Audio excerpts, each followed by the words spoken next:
Welcome to the Warriors and Wardens podcast, formerly the Origin Keynote podcast. We are dedicated to sharing the lived experience of military and first responder communities from Australia and around the world. I'm your host, Tom Brown. Enjoy the show.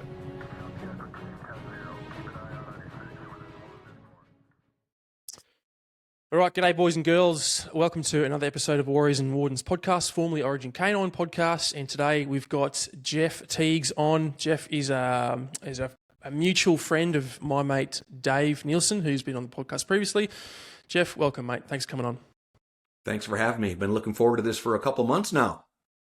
Yes, man. Yeah, we tried ages ago, and then I think it just didn't work out. And then we're back, mate. So if you fail, you just try again.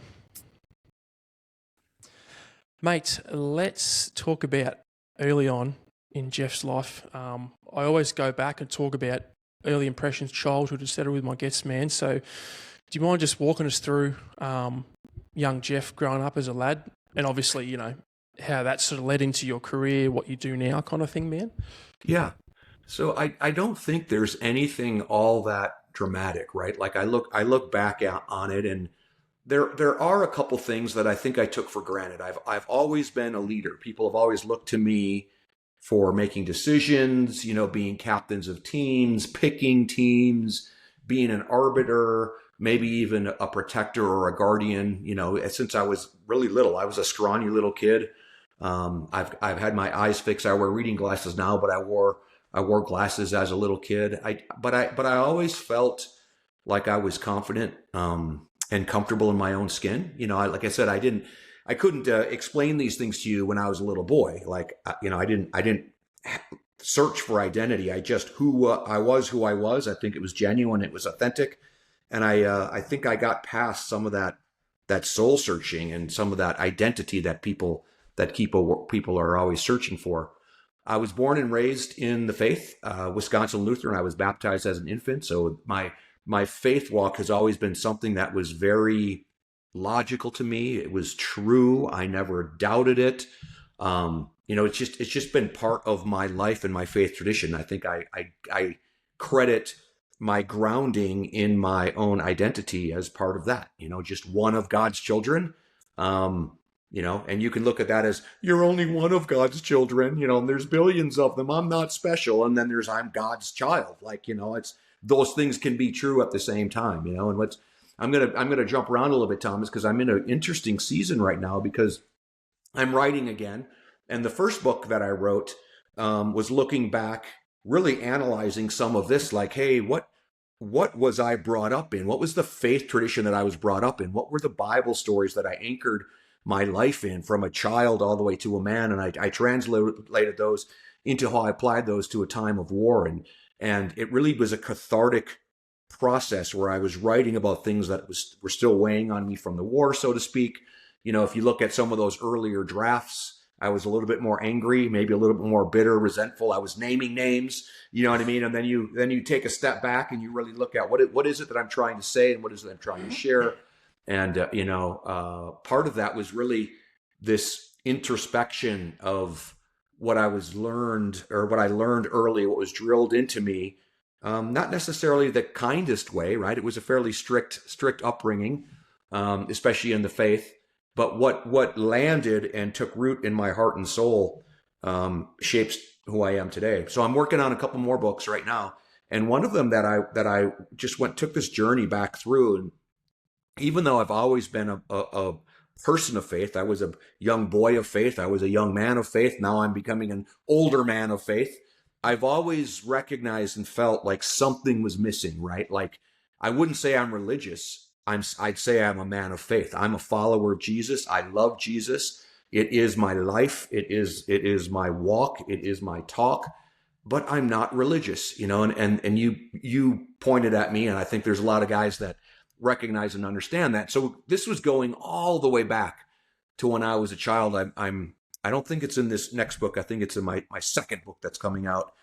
But I remember growing up in Wisconsin, and I lived on a cul-de-sac, and we played ball in the cul-de-sac, right? Like there were parks to play in and there was grass to play in, but I don't know, why is it we end up playing street ball, right? Like, why do you end up playing in the street? I don't know. It's just something that kids do.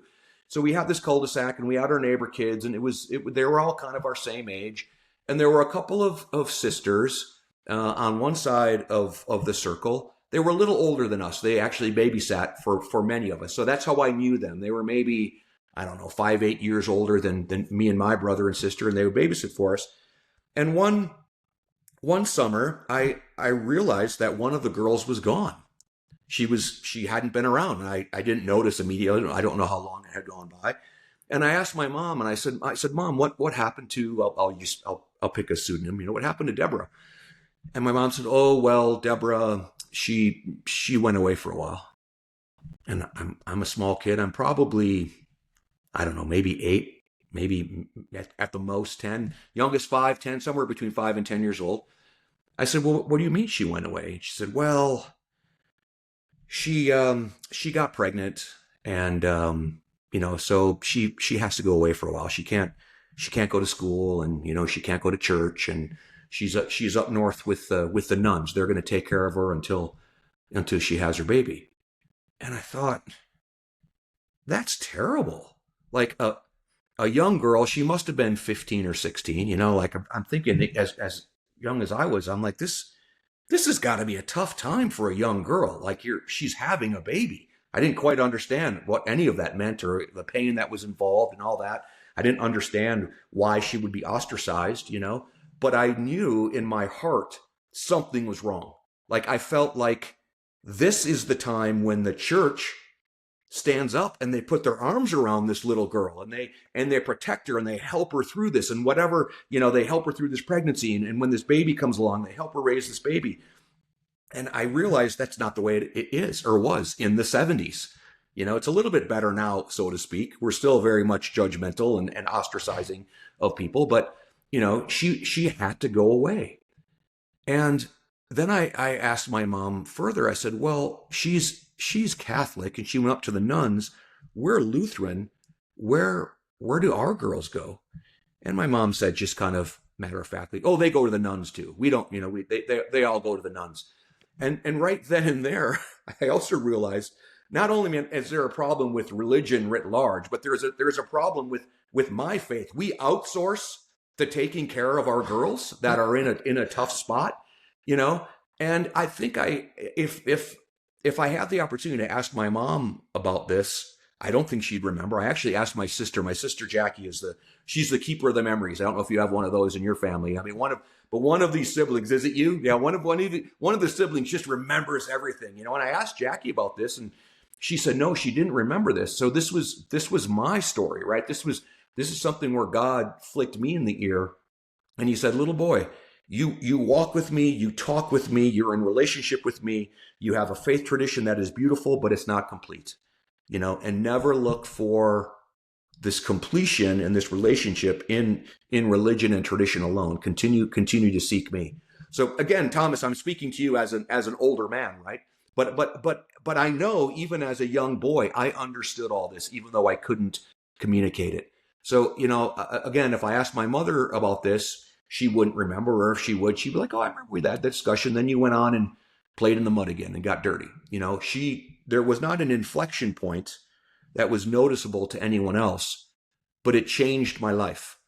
It was like an upgrade, right? Or an iOS update on your computer or your phone. You plug it in, and something's a little bit different. Like your operating system is just running a little bit different. That became a different version of who I was, an updated version that still runs in the background, even as immature as it was. So anyways, I share that story, hopefully to give you a greater understanding and recognition of what my walk has looked like, even from a young boy. I've had this maturity and this really interesting relationship with God and Jesus and my faith that hasn't wavered. I didn't become the prodigal son, but I definitely was wayward, right? I think a lot of young men in those college years, when we're chasing girls and we're chasing ambition, and now we are really looking for another level of our identity, I kind of put God on the back burner. I definitely put Jesus on the back burner. But it didn't last long. I met my wife, Julianne, I call her Jules, when we were teenagers. We married young. We married at 19 years old. We started having kids at 28. So in that 8-year time frame when we were married, but we didn't have kids, it was just kind of doing different things. I was in the military. I was in the 1st Ranger Battalion. That's where I enlisted straight out of high school.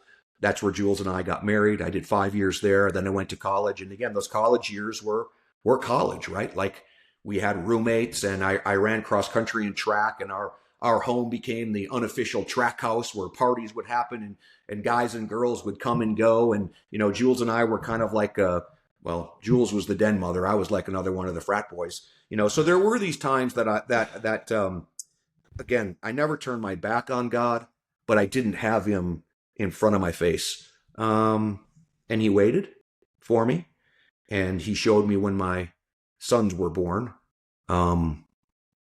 It's time to buckle down. It's time to put him front and center, because I've got a couple of young men to raise, and try to instill into them these same things that had been taught to me. So that was a long answer, and not really the answer to the question you asked, but I felt like sharing it with you regardless. The answer's your answer, bro. There's no specific one I'm looking for. That's perfect.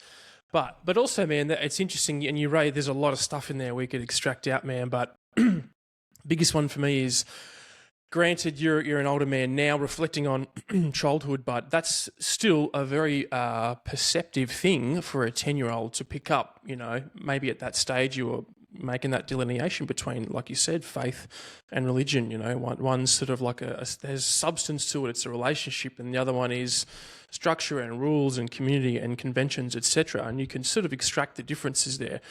Who do you think you got that from? Was that parents? Was that the church that was around you? Where did that come from? Man, I think it was probably somewhat an all of the above, and then none of the above. I think it's just what God has given me as a gift from him. You know what I mean? I really do. I think, I think children are given those gifts when not smothered with too much religion or smothered with too much of the world. I honestly believe every child is given a closer relationship to God than we have as adults, and it's ours to squander, right? So, like I said, I'm in a really fascinating season right now where I'm communing with God more than ever. I'm really trying to channel what it is he wants me to share in these writings and with these young men. I love the world we live in today. I'm not one of those guys. It's 2026. It boggles my mind. And of course I can be that old fuddy-duddy, like, back in my day, we drank out of the hose and we didn't need this. And all those things are true, but I love where we're at today. I love the young people. Again, I think it helps that I've got a son who's 28, a son who's 25, a granddaughter who's 13, a grandson who's 10. They are amazing people, and they're growing up in a new world. So I like to look back at the old world, the world that I came from, and try to find some continuity and some threads. But I believe even today, every child is granted a closeness with God, a closeness with their guardian angel that they can commune with and speak with. And then they just get bombarded with either religion or the world or themselves. You know what I mean? That's what you have to deal with: yourself, the world, and then the spiritual realm. And if you really aren't focused on that spiritual realm, I think things can get sloppy. So that's one of the goals that I have in this phase of my life, is to really open up young men's eyes. By opening up young men's eyes, by default, we'll open up young women's eyes, because they'll see men treating them better. They'll see men acting better, more respectful, recognizing that they're protectors and guardians, not in some traditional binding way. It's almost a non-PC thing to talk about roles, traditional roles of a man and a woman and a husband and a wife. And I'm sorry, but that's the base you have to go back to. You have to go back to that base. It's what the Bible clearly talks about. Recognize and understand that that's the base of things, and then decide how it plays out in your life. So I want to help folks, especially men, have that courage and that confidence to go back to that base, to go back to the Garden of Eden, to go back to creation and the traditional ways and roles that God created us for in unity. Let that be the base that you are standing upon, and then make your life decisions from there. But if you shortcut it, I think we end up with a lot of confusion, which is pretty evident today. Yeah, it's interesting, man, because I think that's a micro and a macro cycle, right? We go through these things when we're kids, good, bad, or otherwise. Put it to bed, we just accept it for what it is. We grow up, we start to maybe see behaviours that are good or bad, and then we go back and we go, all right, let's get back to the no bullshit version of me before, like you said, the world came in, things were layered on, the complexity. And I think it's the same thing with faith, right? You've probably got to go through that journey where maybe you fill up your faith bucket with a bunch of bullshit that's not supposed to be there, and there's not room for the real thing. So then you go back to the beginning, you maybe read the Bible again, or whatever it is. I think that's a cycle. That's a thing that we always do in a small scale and a large scale. So that's interesting that you picked that up. I don't know if that was a younger thing. And in a very literal sense as well, have you ever had to go back in some sort of therapy, for example, and look at early impressions as a child and how they've formed some beliefs, some behaviors when you're a man? Is that a part of your journey as well? No, it's not. Yeah, it isn't. Okay, interesting. I think, I was an endurance athlete, ultra runner, adventure racer, long distance runner. So I think I spent a lot of time in therapy, in the woods, in the mountains, suffering. I did suffering therapy. I think I worked through a bunch of that. I'm now a big jujitsu guy, which is it's a lot more of your mind is occupied, your mind and body are occupied. But again, I think it's that suffering therapy. And I think it goes back to what you were saying. We live in such a comfortable place today, like comfort. Everything is climate controlled. You know what I mean? The seats, I can heat the seats up in my car. I can heat the steering wheel. When are we actually exposed to the elements? You know what I mean? And so things like weather and cold and heat have become, we're afraid of those things. So I think when you immerse yourself into suffering and pain, that's where I have found myself. I think the other aspect is, when it's all added up, I spent about 26 years in the military, almost exclusively in special operations. And I think what the Army does, what the military does, is brings it back down to those basics, like you were just talking, at the micro level and the macro level. And one of the things that I was just writing about today is the first general order. The first general order, when you join the military and you're a private, you were in the military, weren't you? Were you? Yeah. All right. So what's the first general order, Thomas? Do you remember what the first general order is? I was really hoping you wouldn't ask that, because I was thinking, I fucking have no idea. So the first general order is something, I'm going to paraphrase, but it is, I will guard my post and everything within the limits of my post until properly relieved. Do you remember that? Nope.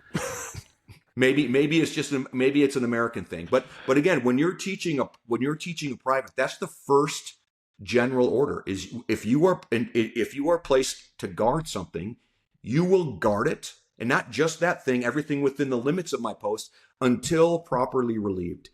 And that is really the first test that you go through as a private, right? Is pulling guard, is pulling watch, is pulling fire watch. Just these very, very simple things. But I'm thinking about that now at the macro level as men. Men, our first general order at the macro level is to guard and protect everything in our post and within the limits of our post until properly relieved. And if you fucking walk away and leave your post unguarded, really, really bad things can happen. So I think, somewhere in the line, and I'm always curious about how much of me was born to be a soldier, how much of me was just created in the soldiering process. But this is one of those things I was just working through today. It's really simple, man. It's really simple. It's not that complicated. Whatever has been entrusted to you is yours to guard and protect. And if you don't do that, if you walk away from your post without being properly relieved, and we can talk about what does properly relieved mean, and I will tell you, in many things, properly relieved is fucking death. Okay, till death do us part. So you do not get to abandon that post until you die. Keep it simple, man. First general order. If men would do that, we would be living in a very different world, and we would be leaving a very different world for the young men and women coming in behind us. Can I get off my soapbox? Can I get an amen? Come on, amen, Jeff. Come on down, mate. I'll help you down. Mate, I think Dave is now my second bestest friend in the whole wide world, and you're my first bestest friend in the whole wide world. Look at my logo, mate. I don't know if you can see it from where you're sitting. Right, it's got the dagger down the middle, and behind it there's a shield. My new business, it's called Warriors and Wardens. Right, Warriors is that proactive, aggressive. Go out, fight the enemy, use those tools you have to go external and do things in the world.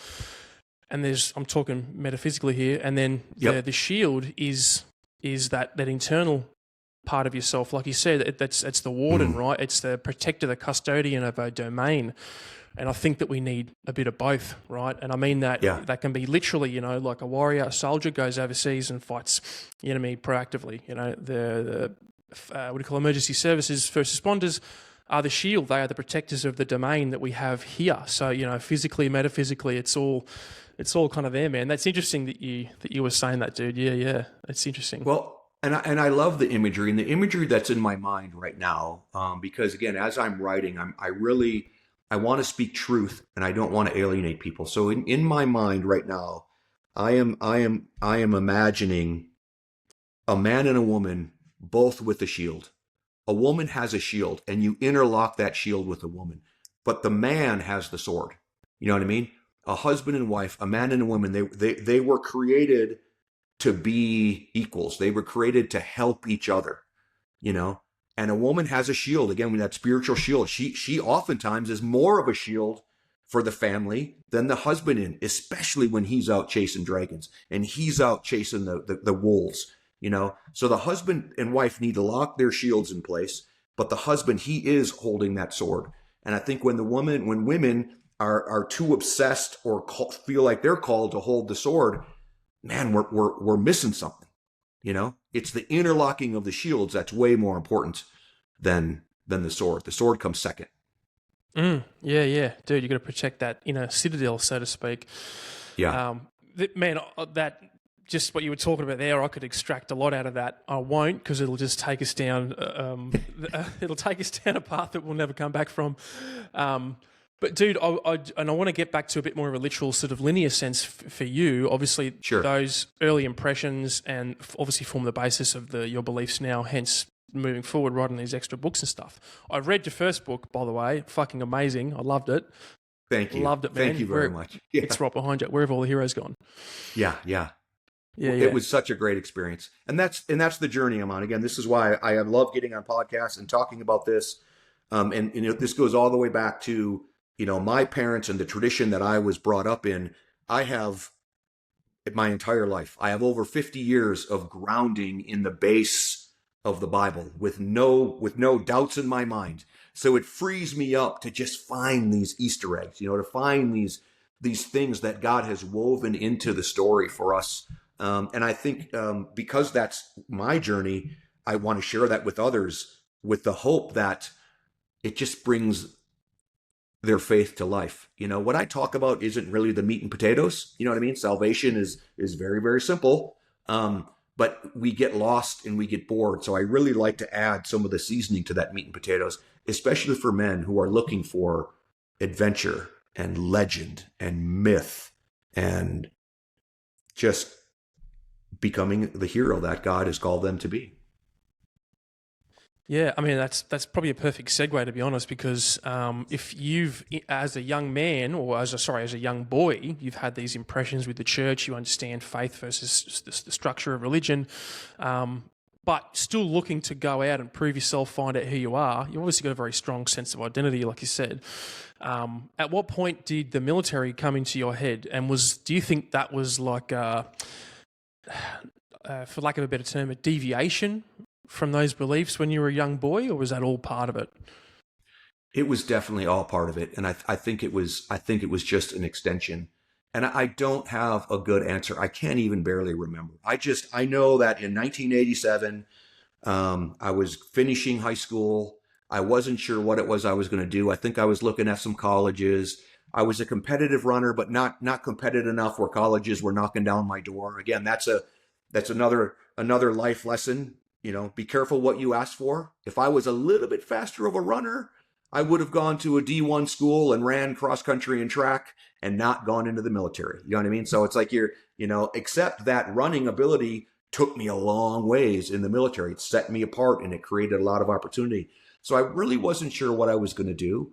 I bumped into a recruiter, or I think the recruiter even came to school, and he started talking about the military, and it sounded like an adventure. And I really dipped my toe into it. When I first enlisted, I enlisted into the reserve and just figured, I'll check this out. I'll go to basic training. I'll check this out. I'll come back and see if it's something that I enjoy or I like. But when I got to basic training and I saw the Rangers, like I physically saw them in their starch uniforms, their black berets and their spit shine boots, and I saw the things that they were doing out in the field, and how people talked about them with reverence. I'd never heard of Rangers before. This was 1987, right? Like we knew Special Forces because John Wayne made a movie about the Green Berets. Even when I went to basic training and they handed me the woodland camouflage, you know what I mean? That looked like a duck hunting outfit. I thought it was camo green, like from Vietnam. I mean, that's how naive I was. I was like, what the hell is this? This is what I'm supposed to wear? This is what John Wayne wore in the Green Berets, Yeah. But once I was exposed to who the Rangers were, and I think part of it was testing myself, wanting to be the best that I could be. I think really this is the first time I've said this aloud, and it's a window into that decision making and part of it, I think, was the reverence of which people spoke of the Rangers. I mean, you spoke of them in hushed tones, So as a young private, I decided, well, the heck with being a reservist. I want to do that. How do I do that? And then I went to the Ranger Battalion, and that was really where this formation of a soldier came. It really solidified my life. It's where I became a man, hands down, and making these decisions of who am I going to be? Am I going to quit? Am I going to go through this adversity? How much do I want this? But then I think I was also concerned at 4 or 5 years in the military if that was my identity. Is this what I wanted to do for a career? I wasn't sure. While I was in the Rangers is when I had first heard about Delta Force. So they talked about Rangers in hushed tones. Holy crap. You only whispered about Delta Force. Nobody knew anything about them. So in the Rangers, when I heard about Delta Force, I thought, well, that's what I need to do. I need to be one of those guys. But my eyes weren't corrected to the degree that was the standard for Delta, and they said you couldn't try out. So I actually got out of the military a little bit disgruntled. I felt like I had gotten out of it what I had set to get out of it to a degree. I didn't get to realize my dream of trying to go to Delta Force. I'd experienced combat in Panama, the Just Cause invasion. I'd gone to combat in a combat zone again during Desert Storm. There wasn't anything of real significance that I was involved in, but I saw a couple of different layers and aspects of warfare. I felt like I had tested myself and knew who I was in that cauldron, right? Like I thrive. I wasn't sure if I was going to use the past tense or present tense. I thrive in war. I love war. I thrive in war. I miss war. It's one of the places I feel the most comfortable. But, in the early 90s, the wars were done, and we had a couple skirmishes here and there. So I was prepared to put it behind me. As luck would have it, I was good enough to run at college. So again, if I would have known that back as a senior in high school, I would have made some different decisions. So when I got out in the military, I was looking for structure, and I started running for university. I ran at University of North Carolina in Wilmington. It's where I first went to school. That was where we, Jules and I, we let our life become kind of a frat house, and we decided to buckle up and tighten things up. And we moved out to the middle of nowhere in Montana, and I transferred to Montana State. And that was some of the most romantic ideas that I have. We packed it up and we drove to Montana State. I had a scholarship to run there. We lived in a one-street town called Willow Creek. I think the population, I might be exaggerating, but I think the population was about 30. It looks like the set for a Western town. It's one street. They've got the saloon. They've got the post office. They've got the hardware store. We lived above the post office. It was the only thing that we could find because we moved out to Montana in the winter. So that was really a regrounding and reestablishing of her and my relationship. And then as I was at Montana State, I saw these ROTC kids just floundering about, like trying to learn how to become a soldier, how to become an officer. And I went to the chief military professor and said, "Hey, man, I know all this stuff. I'm a ranger. Halo. I mean, I was a jump. I jumped out of airplanes. I was scuba qualified. Like I can shoot. I can help your kids like learn what it means to be a soldier." And they brought me on as an instructor. I kind of looked like this. I had maybe a bigger beard, and I started helping these kids. Taking them in the woods and patrolling and teaching them how to do an ambush and a raid and a recon and plan and all of these things. And I felt the tug to go back in. I just missed leading troops. And then, as luck would have it, a friend of mine called and said, "Hey, they're accepting eye surgery for guys to enter Delta." So now my dream was alive again, even though it was a long route. As an officer, it takes about 8-ish years of being an officer before you're qualified to try out for Delta Force. So I knew that I had plenty of time that I needed to do and hone my craft and become a good officer before I had an opportunity to try out. But then and there, I decided I'm going back in. I'm going back to the Ranger Battalion. This time I went to 2nd Ranger Battalion. From there, I went to 10th Special Forces Group, became a Green Beret like John Wayne. Still didn't get my green uniform, but what can you do? And then after a couple years in Special Forces at 10th Group is when I was finally qualified rank-wise and experience-wise to try out for Delta Force. Prior to that, Iraq and Afghanistan kicked off. I think I had done 4 or 5 rotations with 10th Group before I tried out for Delta Force. And then I ended up getting there in 2005 and was there until 2015 when I retired. And it just, the entire time had a similarity of just the pursuit of excellence, the pursuit of mastering the art of war in every aspect. And my faith was part of that. It kept me grounded. It was something that I lived. I didn't have to talk about it. I've since had guys that are struggling reach out and call me and say, "Hey man, I want to talk with you. You've got something that I want." I saw it many years ago and I didn't know what it was. I didn't recognize it really. I knew what it was. I knew it was because you had a faith in Jesus and you were a Christian. Like I knew you had that, but I didn't think anything of it until now when they recognized and realized with the military behind them and that identity behind them and that structure behind them and that tribe and pack behind them, they're sitting alone and lonely, and now they're falling back into a faith tradition. So I've had more than a few guys reach out to me, which is one of the most honoring things that has ever happened to me, is men that I went to war with coming back years later and saying, "Hey man, I'd like you to talk to me and tell me what you've got and how do I get it?" And it's really easy. You just ask for it. You open your heart and ask for it. Yeah, that's funny. But I don't think sometimes the way that we word those sort of things, like, "Hey, just reach out, ask Jesus," or whatever it is, people are just like, I don't understand what that means, you know what I mean? So do you walk people through that process? Is that what you do? I do, but really,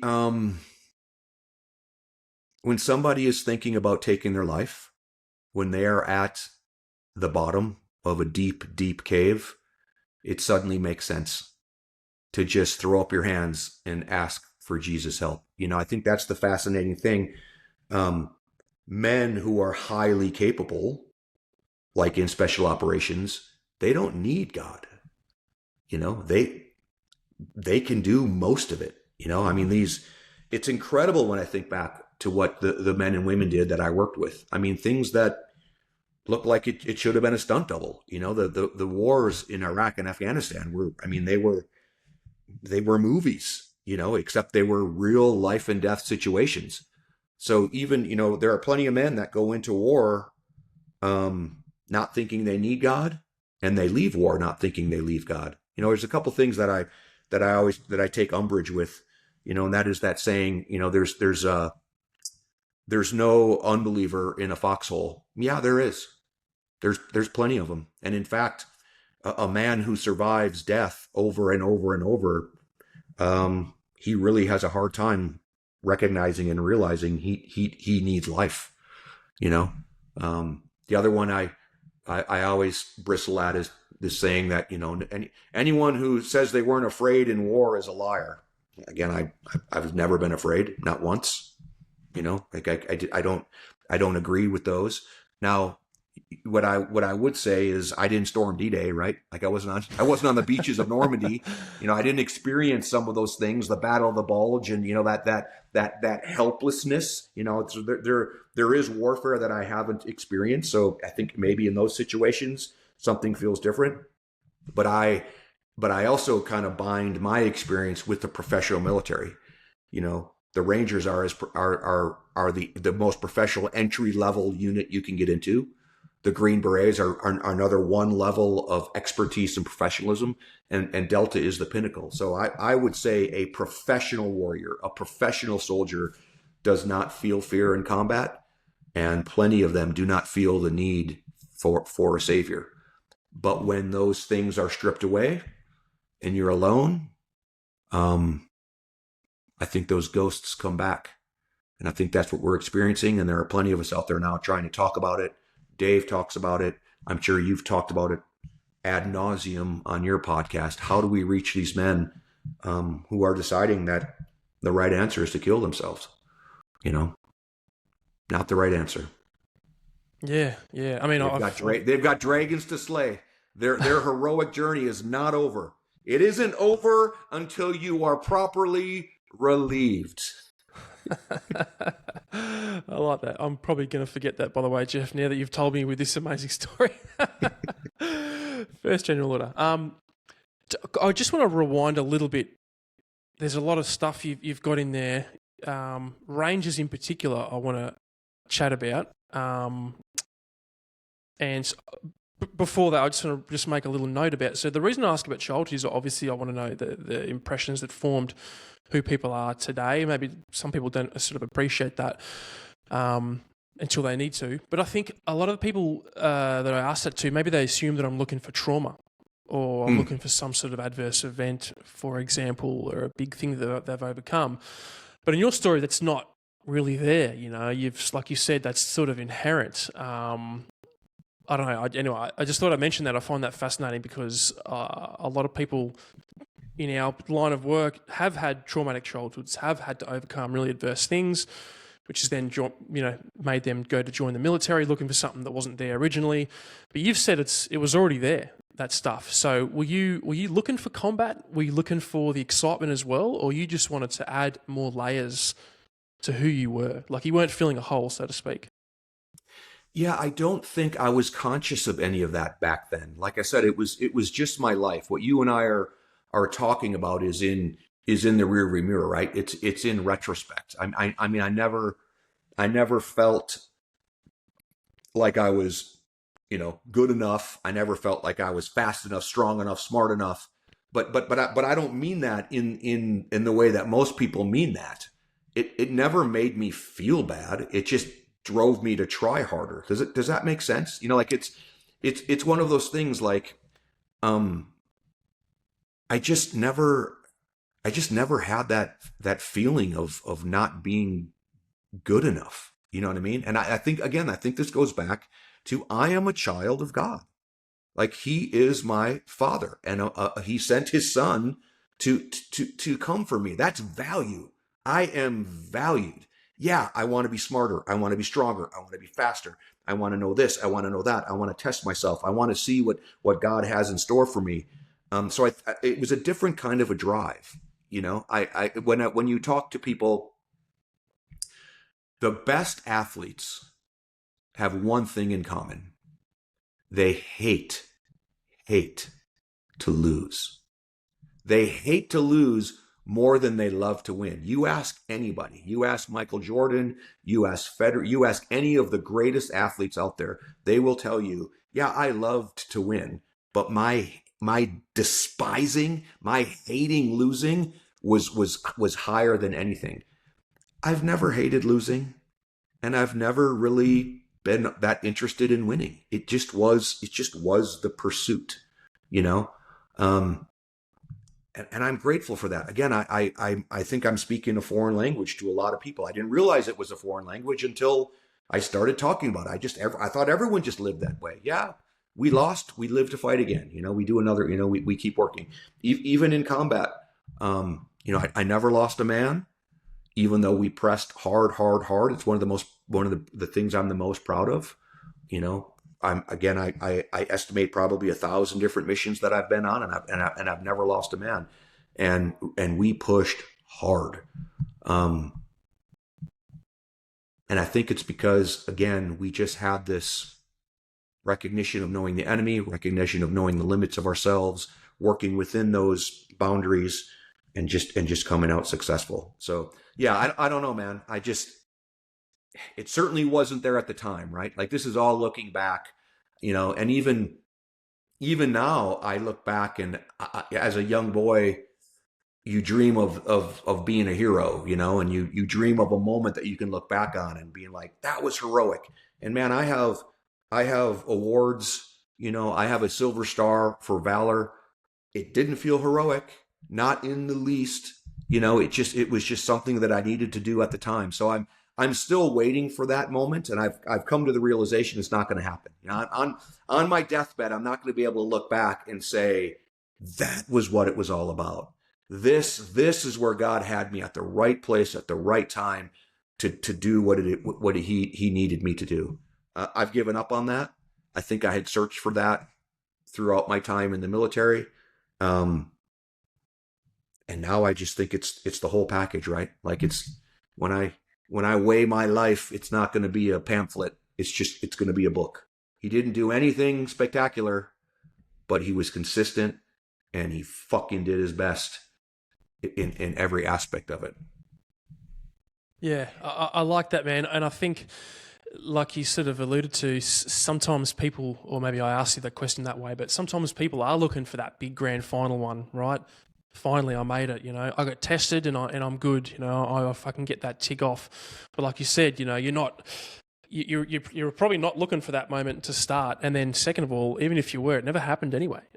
I mean, that was, you know, I did the opposite. I was looking for the grand final job. I was always chasing the dragon. I wanted to prove myself, do this big thing or whatever. Never happened. And then a lot of the times in my career, I lost sight of just being here and now and just going through the process, you know, like... And I think you probably answered that childhood question almost again there. You weren't running from something. There was no fear that I'm not good enough and I've got to outrun this thing. There was also no, I have to be this way and I've got to get there kind of thing. It was just, there is no goalpost. There's no thing chasing you. It's just the process, the movement. I like that analogy. Yeah, I'm gonna. So yeah, I don't feel like I was ever running from something. I was always running towards something, but it just was always out of my reach.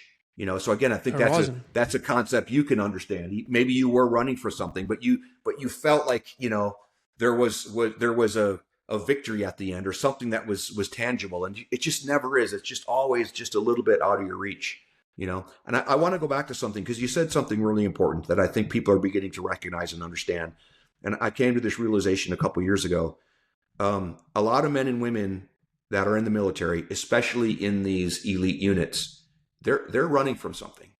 They suffer trauma. They suffered physical, emotional, sexual trauma, and they've decided, I'm going to turn myself into a Superman, or not on my watch.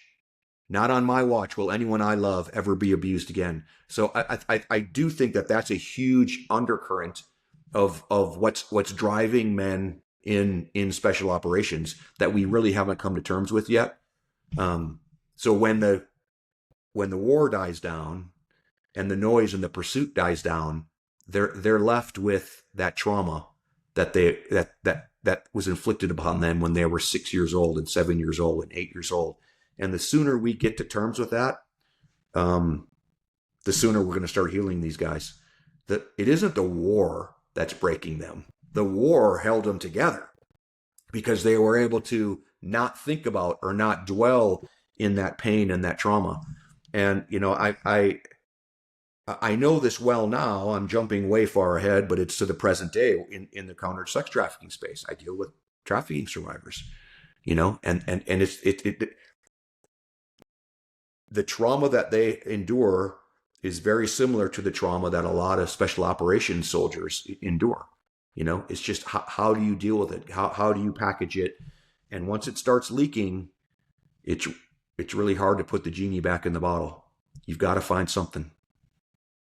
Yeah, and I think that unicorn guy that goes into special operations, truly humble, you know, no arrogance, no ego, no insecurity. I think in the media, that's what all SF dudes look like. I've never, in my experience, that wasn't the case. I've never seen it. You know, I think those unicorns are rare. Maybe, Jeff, you are one of those unicorns. I don't know, man. But I just think that sort of persona in those jobs is extremely rare. Because if you're going to get into a job like that, you've got to be running real hard from something or running real hard to something. And you need some fucking drive behind you or a pull in front of you. You don't just wake up and go, yeah, I'm going to go to fucking Delta Force today. And, you know, I think when I was a young Ranger, it was those NCOs that demonstrated that quiet confidence, you know, not the ones that were yelling and screaming and haranguing you and harassing you. So I aspire to that. I think the U.S. Army Special Forces, you know, this idea of the quiet professional, I think they do a good job. I really do think Delta Force does an exceptional job of bringing in that guy who has those qualities, you know. But I have to caveat all of this by saying, you know, you're getting it from me. You know what I mean? Like, I'm telling you my story, and I'm sharing my wisdom, and I'm sharing my maturity. It didn't look like that all the way through, and I'm sure you wouldn't have to, you know, throw a dead cat very far to find some guy who goes, that Jeff Tiegs guy, he's an arrogant fucking loudmouth motherfucker. You know what I mean? Like, I don't, you know, because those are two different personas, and it's almost like both of them are necessary. Real leadership, real relationship. It can't be a face. It can't be a facade. You know, it has to be real. It has to be quiet. It has to be authentic. But there are times where you have to play the role. I'm the fucking motherfucking Delta Force commander. Everyone shut the fuck up and sit down, and here's what we're going to do. You know, that's not who I am. I enjoy playing that role. But again, it's nothing simple. Yeah, it's funny, man. I always, you know, you watch like a World War II survivor, like, for example, was on Omaha Beach or in the Ardennes Forest, right? And they're like, yeah, they give this really overly philosophical sort of general overview of what the battle was like, and I'm kind of like, is that just a byproduct of age that you've come to that conclusion? Like, you know, imagine speaking to that guy 1 year after the war, and then having that same interview. I bet he'd be like, there I was running, and I was stuck in there, and it was going over my head. And I think you're right. Like, with age, your perspective changes a lot. You know, like your career looked like whatever it looked like. Same as me, man. I reflect on my career, and I've got this very sort of philosophical view of what it looked like now. But at the time, you know, I fucking hated it. Yeah, sometimes to a degree. So, when, you know, in 1989, when we invaded Panama, I was a corporal team leader. And again, I'm responsible for 4 guys, right? Like, I've got a squad leader, there's another team leader, and we're moving as a squad. And that was, you know, I had my experience in 1999 when I was a lieutenant, and I went to the Ranger Regiment headquarters, and we had a 10-year reunion of Panama, and they briefed the whole plan. I sat there like this. I had no idea. Even when, you know, when we rehearsed it, the regiment came together. So the mock-up was tiny. You know what I mean? Like a hangar was a 10 by 10, target cloth type thing. So when we rehearsed the invasion, B company was right there, C company was right there, Second Ranger Battalion was right over there. It wasn't until 10 years later that I realized the Second Ranger Battalion jumped on the other side of Panama. We were on the Gulf side, they were on the Pacific side. I had no idea. I thought they were right next to us. I heard their gunfire. Well, clearly it wasn't them. It was another platoon or another company, but Operation Blue Spoon and what Delta Force was doing, what Special Forces was doing, and what the CIA was doing, and rescuing Kurt Muse, and I was just like, what? I was a corporal team leader that I could see, I could see this much ahead of me. So I agree with you completely. I'll have to dig up these books too. I years ago I read these books, and they're from the perspective of the German soldiers on D-Day in those pillboxes, and it's exactly like you said. They're in this pillbox, right? And they hear that they hear that something might be happening or blah blah blah blah blah, and then all of a sudden a skirmish occurs, and they're looking through the pillbox. You know what I mean? And they're fighting, and they get overrun, and then they're walked down to down to the beach the next morning, and they're just like, there are more tanks and machines on this beach than we have left in Germany. You know what I mean? So again, it's a really cool perspective of what warfare is like, especially as a young man. And I think that was part of the journey.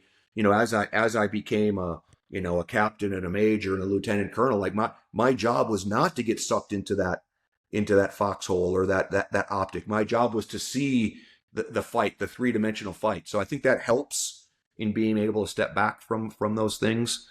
But yeah, I think we do ourselves a good service in therapeutic, cathartically, to look at our role in something like that, be happy that you did your best, and leave it at that. Yeah. In that comparison, you were talking before, earlier you mentioned like fear, said like in your career you didn't feel fear. Obviously adrenaline, maybe anxiety, anticipation, that sort of stuff. And obviously, like you said, you weren't on Omaha Beach or on the Battle of the Bulge or whatever. It's a bit of a different experience.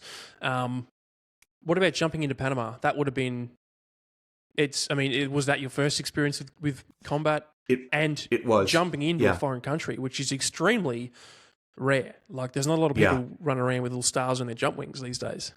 Yeah, especially back then. It's just, there's so much to do. Even just jumping out of an aircraft, there's so much to do. You hit the ground and getting your kit and your shoe. I mean, there's so much work to do. I didn't find the time.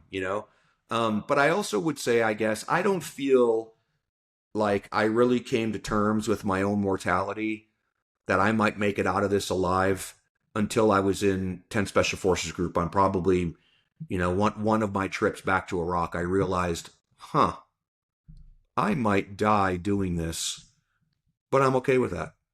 And I think that's a level of comfort. Again, I don't think this is separated from where we started. I believe that I'm already an eternal being. I'm going to shuck off this thing, and when God wants me, He wants me. If it's a bomb dropped on my head, if it's a bullet to the face, if it's a heart attack in my sleep, like when He wants me, He wants me. So I guess I've probably already been, because of my faith tradition, somewhat, what's the word I'm looking for, where you just realize you're going to die, and it's not that big a deal. I'd rather die. I'm coming up with these little tropes. You know what I mean? I'd rather die trying. I'd rather die with my boots on. You know what I mean? Like I'd rather die charging the hill than, just being a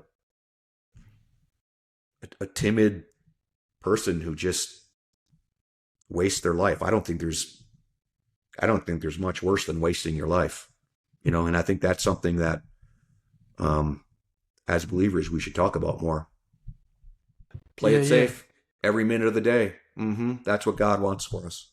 He just wants you to sit in a little bubble and play it safe. No, man. He created us for adventure, especially men. He didn't give us these muscles for nothing. He didn't give us these minds for nothing. He didn't give us these fists for nothing. He didn't teach us how to fight. You know, he didn't call us. He did, you know, he doesn't allow beasts and monsters in his universe if he doesn't have somebody prepared and ready and called to fight those things. So fucking get off the couch. Stop wasting your life. I'm sick of that. Sick of it. Dude, maybe when we finish, I'll chat to you about a couple of things I got going on in that kind of vein, right? But I agree, man. I think that's why a lot of dudes have ADHD. That's why guys like that who have trauma use their, you know, maybe their dopamine system, goal-directed behavior. They go out because they're designed to do that stuff. And when you're not biologically and, for lack of a better term, spiritually fulfilled like that for your purpose, what's an ex-Delta Force guy going to do playing PlayStation all day? You know, the guy's going to implode and fucking die. You've taken my purpose away. What's the fucking point? Biologically, spiritually, in every way, that dude is not fulfilling what he's supposed to do. Like you said, you go to war and you're like, that's where I'm supposed to be. You know, I feel great here. Yeah, it's dangerous, but sitting on the fucking couch is dangerous. Yeah. Yeah. Dude, can you just really briefly, I want to hear about the jump into Panama, because I've spoken to Dave about this, and I know you guys jumped at 500 feet, which is fuck all. You may as well have just stepped out straight onto the ground. Can you just give us a really brief rundown of jumping out and then what happened when you first hit the ground? I want to get into a bit of the nitty-gritty of a couple of your experiences, if that's all right. Yeah, no problem. So the discussion, you know, they told us before we boarded the aircraft, you're jumping from so low, the reserves aren't going to do anything for you, you know. So there was kind of a debate: do we wear the reserve? Do we not wear the reserve? My personal vote was it covers my balls. All right, it might just be silk, but there's a couple pieces of metal in there, so something over my balls as I'm parachuting into combat, I'll take it, you know. So that I remember that discussion. And that was what tipped it for me. Covers my balls. I'm not going to be able to use it. When I jumped out of the aircraft, I have very, very vivid memories. And it's interesting because when I replay my time in combat, the most vivid memories are from Panama. And I think it's probably because those were the grounding things for me, you know, like and so visceral. Like I said, when you experience war and you're a professional in war, it has a very different context. You know, it's kind of like fighting. You know, if you're in the ring or if you're competing in jiu-jitsu, you know, the first few times you do it, it's very all-consuming. You know, your aperture really, really closes. But as you become a professional, you become really adept at it. You see so much more, and it doesn't have that clarity. It doesn't have that sting. You know, so it's funny. How my Panama experience is just so much more vivid than things that happened much, much more recently. But that jump into Panama, I remember very distinctly when the jump doors opened and that Caribbean air came in and you could smell it and you could smell the jungle. You know, I remember jumping out and being utterly confused because, like you said, we had rehearsed. It didn't look like I was expecting it to look. There were tracer fire going every which way. I had to remind myself which color was ours. You know, there's green tracers and red tracers just bouncing all over the place. But I was solely focused on getting to the assembly point. So my mission was to get to the assembly point, get a squad's worth of power. So that a machine gun team and a squad's worth of weaponry, so to speak, no matter who they were. It's not going to be your squad. It's whoever gets to the assembly area. And get this foothold, you know. And again, it was the competitor in me, even though I didn't feel competitive. It was my job. Get to the assembly area, get a squad's worth of men, and go take that foothold. That was my job, and get there before everyone else, you know. And it really laid out that way. I got there. I thought I was slow. I had gotten, you know, waylaid for a couple of different reasons. And got to the assembly area thinking, oh, I missed the war. And it was just me and a handful of guys. I assembled the combat power that was necessary for our first task. And we went off and did it. And the things that I remember very specifically about these first skirmishes, these first fights with these guys, was almost a level of pity. You know, like it was a squad of Rangers with a machine gun anti-tank weapons, and a couple of dudes with pistols and carbines. And I'm thinking, you guys, do you know who you're fighting? You're fighting a squad of U.S. Army Rangers. Like, what are you thinking? You know what I mean? Like, you don't survive this. Put your weapons down, and we'll usher you to the rear. So I actually had a fairly significant level of pity for these guys. I don't think they understood and recognized what was coming. Now we're talking almost similarly to what I was just talking about with D-Day, right? Like that was some Jundy, you know what I mean, who was drafted. It's it's going to be Christmas soon, and he's supposed to guard his post until properly relieved. And you see some aircraft fly over and some crazy shit happening, and next thing you know, there's 8,000 Americans storming his base. I think it took a while for them to recognize it. So I had a level of pity. I had a level of awe for what we were able to pull off. It was super complex. Nobody got hurt. You didn't have, it was a live fire without safeties, without range fans. Like, you just reacted on the fly. So, I remember going home proud of being a Ranger, and the really recognizing that when these commanders who I respected stood before us and said, you guys have what it takes. I didn't doubt it. I saw it. I saw it live. Let me share a quick question or a quick story with you.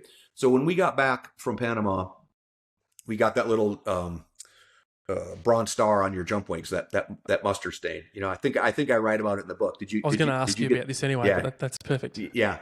So yeah, I do write about it in the book. So, guys were debating, and so this was, we probably got those things in January or February after the fight in Panama. And I think this was the summer. Like, this was probably June-ish, probably around D-Day, where we brought back, because, back in 1989, there were a lot more World War II vets than there are today, so the old timers would come and we would talk and we would share. And so from January until June, there had been this running debate on guys. We're like, I'm not worthy of wearing these wings. These jump wings, man, this combat star on this jump wing.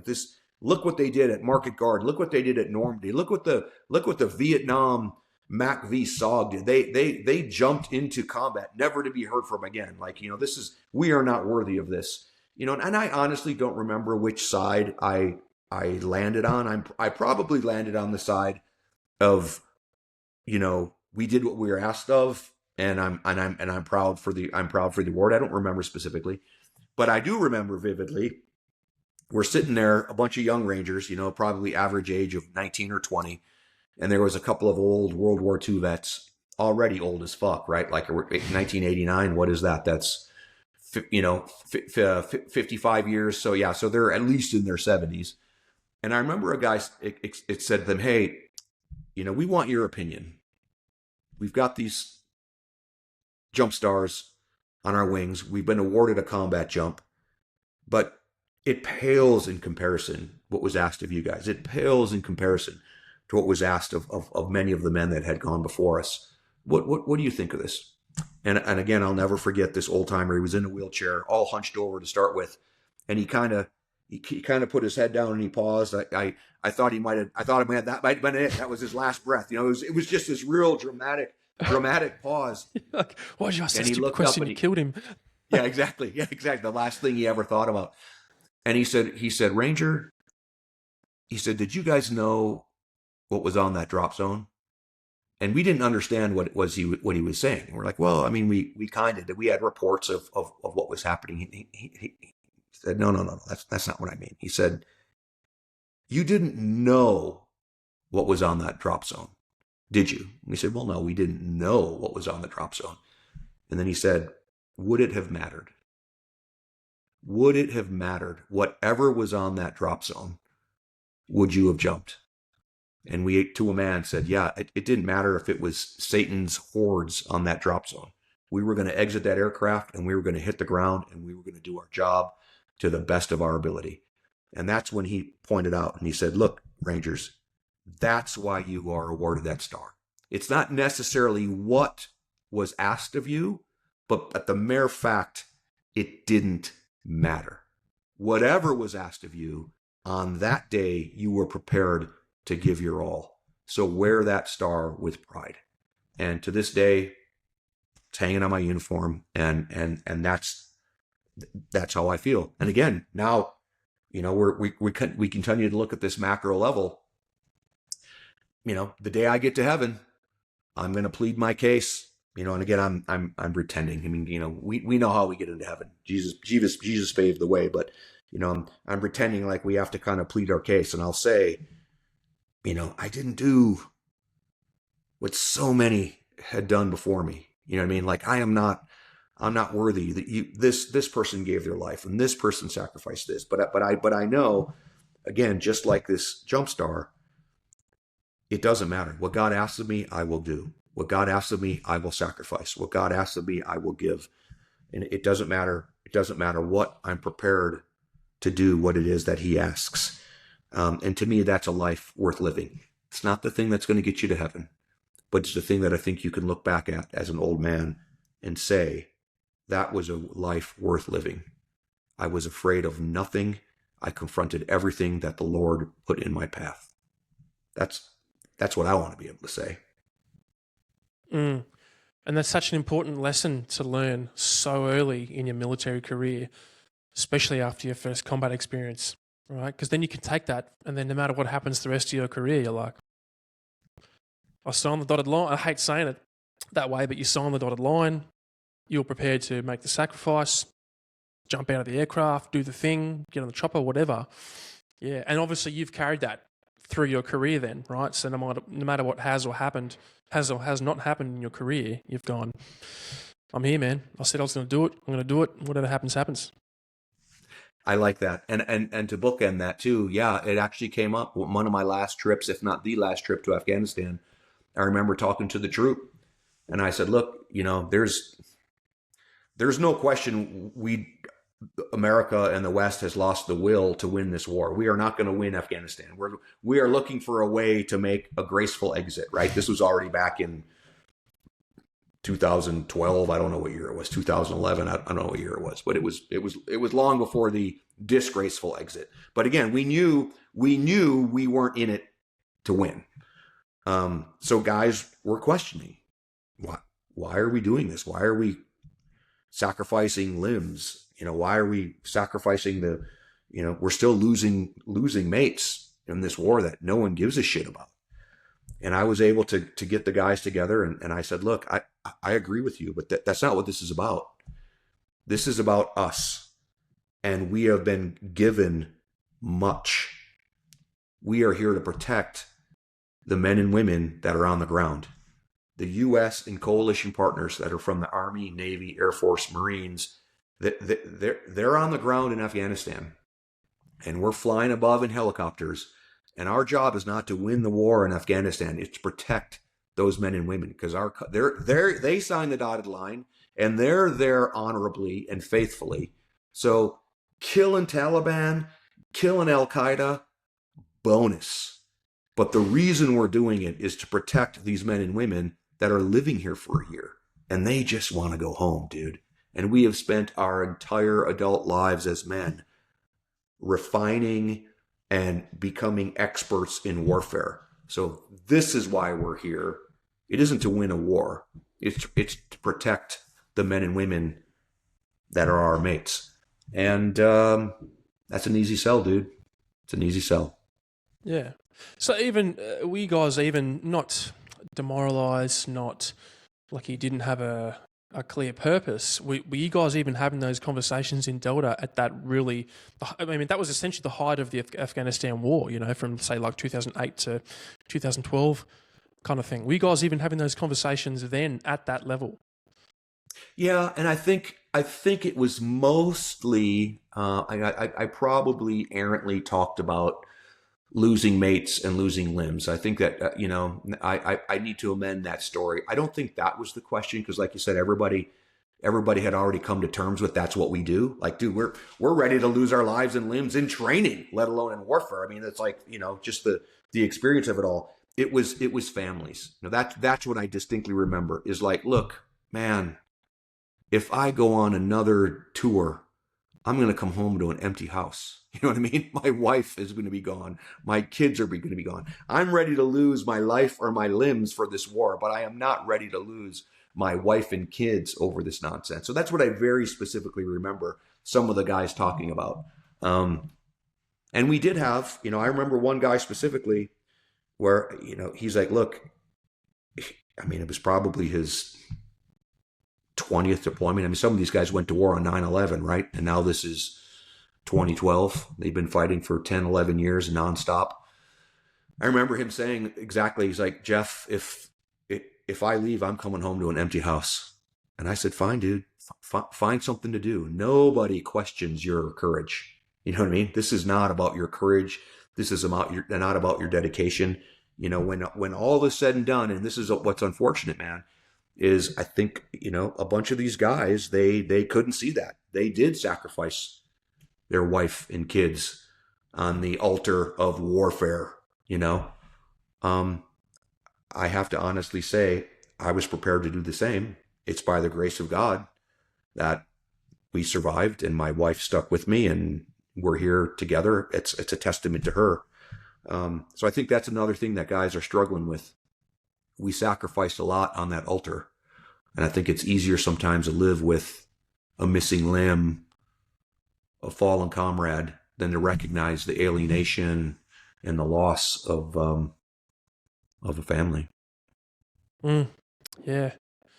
And I mean, take me back to September 11, right? Obviously, that was a hugely impactful moment, obviously, for the war, etc.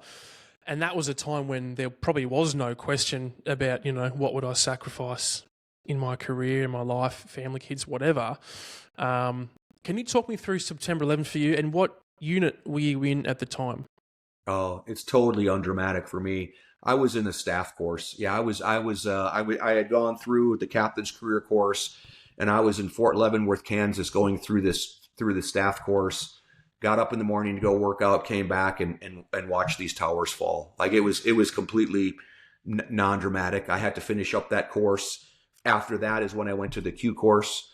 So I was in the training to become special forces for a good year and a half after 9/11. So I went into Iraq long before I went into Afghanistan. So but it was reading the tea leaves, who was going to go to war. So that was the game. You know what I mean? Like who's going to go to war in Afghanistan? Who's going to go to war in Iraq? And 10th Group was pegged to do to work in Kurdistan because they had been there since Desert Storm. I think it was called Operation Provide Comfort. So 10th Group had been up in the Kurdish region, working with the Kurds for many, many years. So that was a logical assignment for 10th Group to come into the Kurdish region and become a force multiplier there and create a resistance and to create a force with the Peshmerga Kurds to combat Saddam and his forces from the northern front. So we started going in and out of Kurdistan in around 2002, the fall of 2002. By the time March 2003, when the war kicked off, we had already been there mobilizing forces, just waiting for everything to kick off.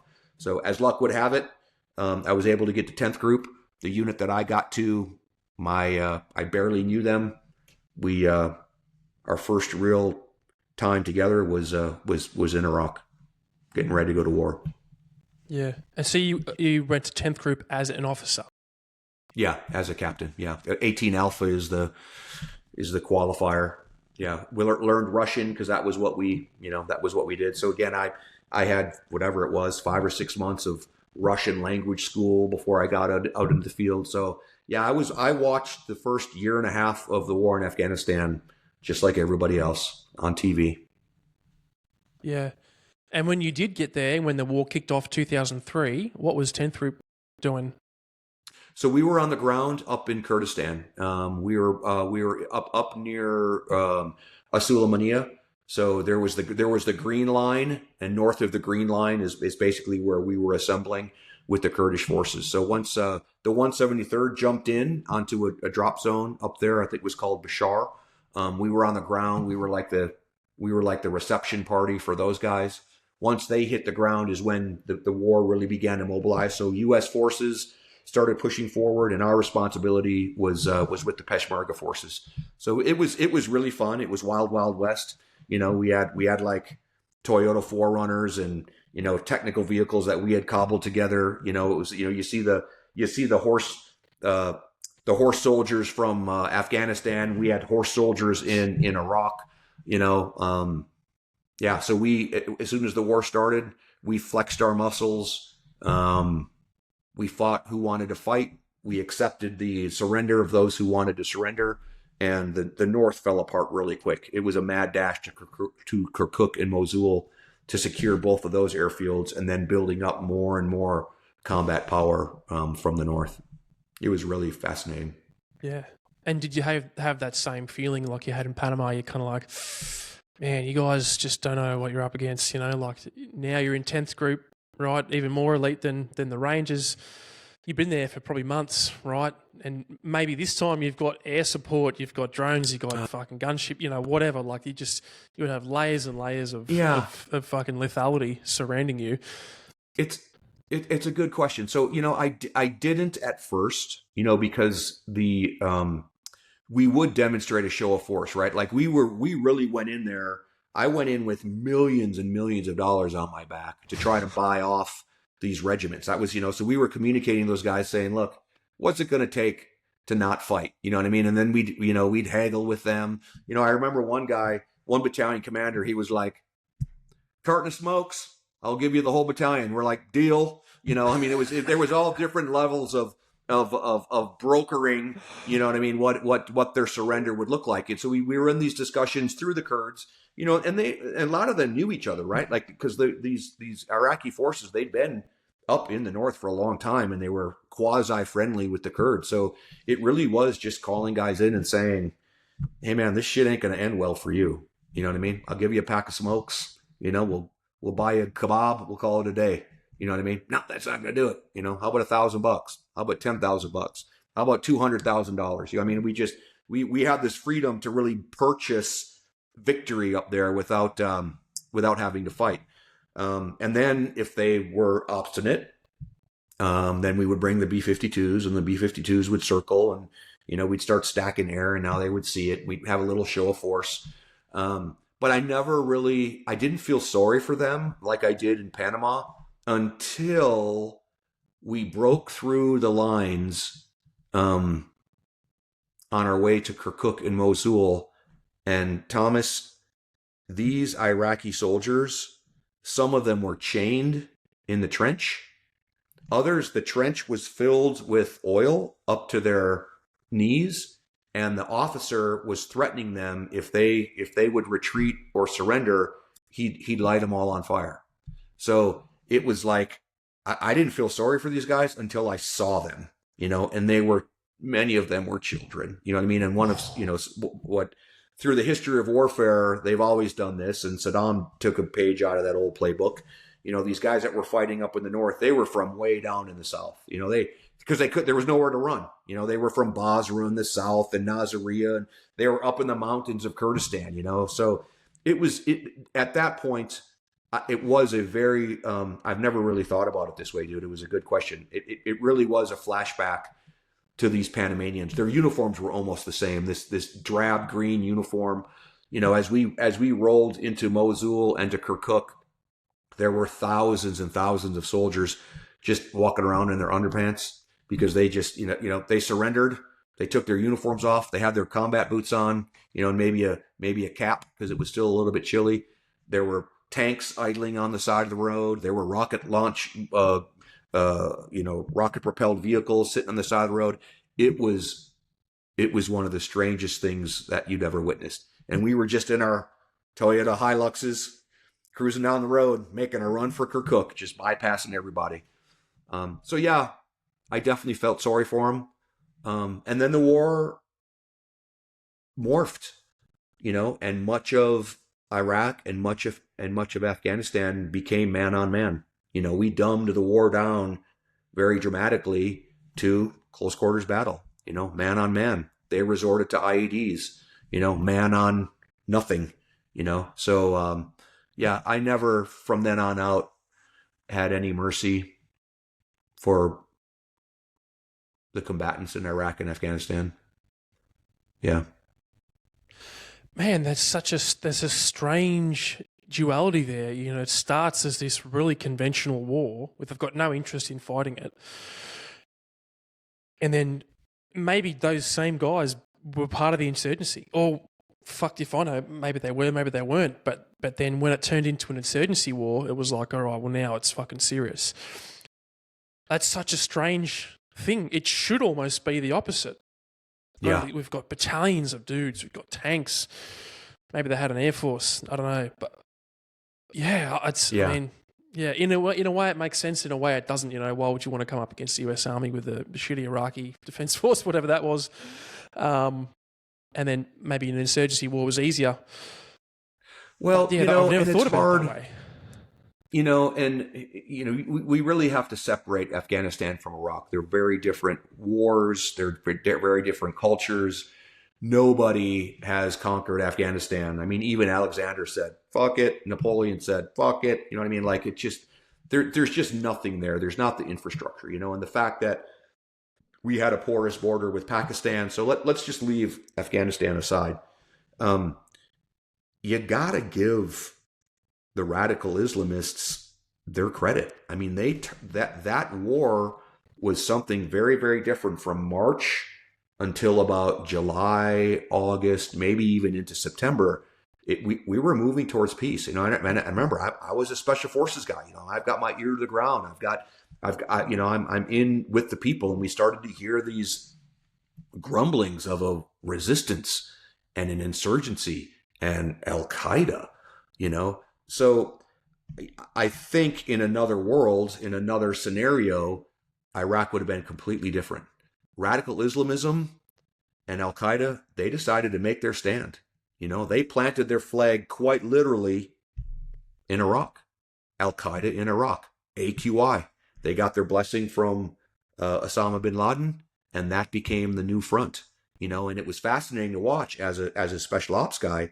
Was you'd see these communications and you'd see these tensions between Al Qaeda, because Al Qaeda in Iraq, Abu Musab al-Zarqawi, he became more powerful and more popular than Osama bin Laden. Bin Laden was in hiding, and you'd see these conflicts, right? And we try to work through those conflicts. And there were other factions of radical Islamists that would come together and unite, and we try to break them apart. It really became a fascinating war, but I don't think to this day, people call it the Iraq War.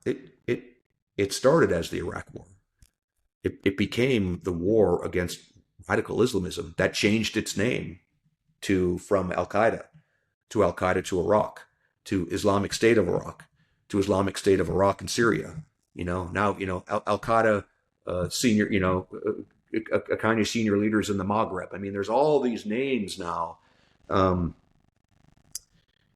People just, they don't want to understand it. They like their bumper stickers. They like to be on a political party. This guy did it right. This guy did it wrong. I think what we did in Iraq was brilliant. I think the initial attempt from what George Bush was trying to do was brilliant. I hope the history books are written fairly one day. I think we take it for granted that we talk to the Middle East and Saudi Arabia and Jordan and Qatar and Kuwait, even Lebanon in many ways, like those are our allies. It wasn't that way, guys. When George Bush said after 9/11, you're either for us or against us, he reshaped the geopolitics of the world with one statement, and he backed up that statement. Look what's happening in Iran today. Coulda, woulda, shoulda been done a long time ago. Yeah, obviously you're alluding to the different militia groups that were probably Iranian-backed then fighting in Iraq. And I'm going to sort of combine two things you said. You said you sort of gave up on the mercy piece early on when you saw those conventional units kind of shut down, and then it turned into an insurgency.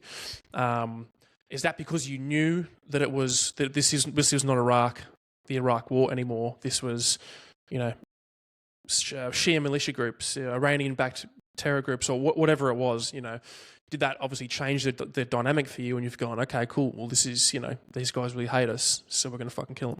Yeah, and not so close. Not necessarily the Shia militia groups, because they were largely off the table for us. Like we rarely had authorities to target them. It was just Al Qaeda and ISIS, and they were just thugs. So, I'm going to say something. We had to out thug the thugs. It was that simple. And you know what I mean. Nobody wants to talk about that. Nobody wants to understand and recognize that warfare is a bloody, brutal, dirty business. And these radicals from Iraq, from ISIS and Al Qaeda, look, man, they had to fear you. They had to fear the consequences of their actions. And going in, bringing an army in, and holding ground, and driving around, and getting your ass blown up every day by some IED, that's not fear. My job in Delta Force and in Special Forces in both Iraq and Afghanistan was to strike holy fear in those enemies. That was my job. That was the best service I could do to keep these other service members alive. And it's the thing that tipped the scales. Again, I hope someday the history books will record that the surge in Iraq was not about troop strength.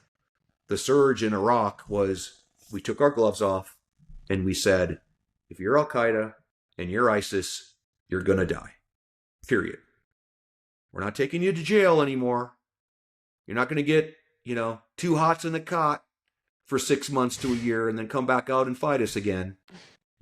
You've chosen your side, and that's the last decision you're going to make. So when that happened, you had men making decisions of, I'm not going to survive this. I don't really believe in what Al Qaeda says. I don't really believe in what ISIS says. Every single dude I know is dead. I think I'm going to play ball with the Americans. That's what turned the tide of the war during the surge. That's what the awakening was. The Arab awakening was, you fucking die or you play ball with us. Again, I don't know if this will ever make it into the history books. I sure hope it does, because we've tried to really take warfare and what's the word I'm looking for? I don't know. Clean it. Like, it's not clean. It's filthy. It's stinky. It's dirty. It's bloody. And it's violent. And when you have one side of the equation bent on extreme violence, you better have a few pockets on your side bent on extreme violence. And that was what my job was, and that's what we did. And we were specially selected and trained to pull that off. And it was incredibly successful. Yeah. I want to ask you a couple about some specific missions and whatnot. But in an overarching sense, kill capture missions, obviously there's an implication there, kill and or capture. When you were saying, the bad guys are going to die, that decision, can you just give me an idea about what that decision looks like coming down from the top? And it doesn't mean, go and do the wrong thing. It just means, hey, the State Department or whoever, Department of Justice or whoever it is, has decided these guys are going to die. And that changes the landscape of the war, and it changes the way you do operations. Can you give me an idea about what that looks like on the ground? It's really the other way around, right? Like okay. Nobody understood our target set like us, right? So I don't remember it really coming down very often, right? Like, it didn't really trickle down. We were just so much more in tune with what we were up against and who the network was, that we understand what needed to be removed. You know what I mean? Who needed to be captured for intelligence value, who needed to be killed because it was sending a message, or there was no intelligence value, or it was too risky, or whatever. So I would say with a handful of exceptions, it was almost the other way around. It was a nomination process, right? Like, we had these target lists, and we would say, this guy needs to die, this guy needs to be captured, and the ones that you were nominating to die, you had to have a preponderance of information, that it got approved, right? Like, it wasn't it wasn't willy nilly. It was almost like you had a wanted list, so to speak. So yeah, I think that's probably a better way to look at it. We just we understood the network so well. We understood what levers need to be pulled, and we sought that approval. We sought that authority. And sometimes it was overruled. Sometimes somebody up there wanted this guy captured because they felt he had intelligence value. I don't think we were ever overruled where someone said, kill him, and we wanted to capture him. I don't think, because my default was always kill him, because again, that they have to reproduce too, right? Like, they're a good soldier is a finite tool, and especially with foreign fighters coming in, and as Iraq, and even Afghanistan, the people native to the country, they lost the appetite for the war. You had to bring in foreign fighters. You had to select them. You had to train. So it also just became a very simple math problem. Kill them faster than they can reconstitute, and you're going to bring the baseline level of violence down to a point that other elements of national power can take root. I don't think it's much more complicated than that. Yeah, and it's something that I don't think people talk about a lot.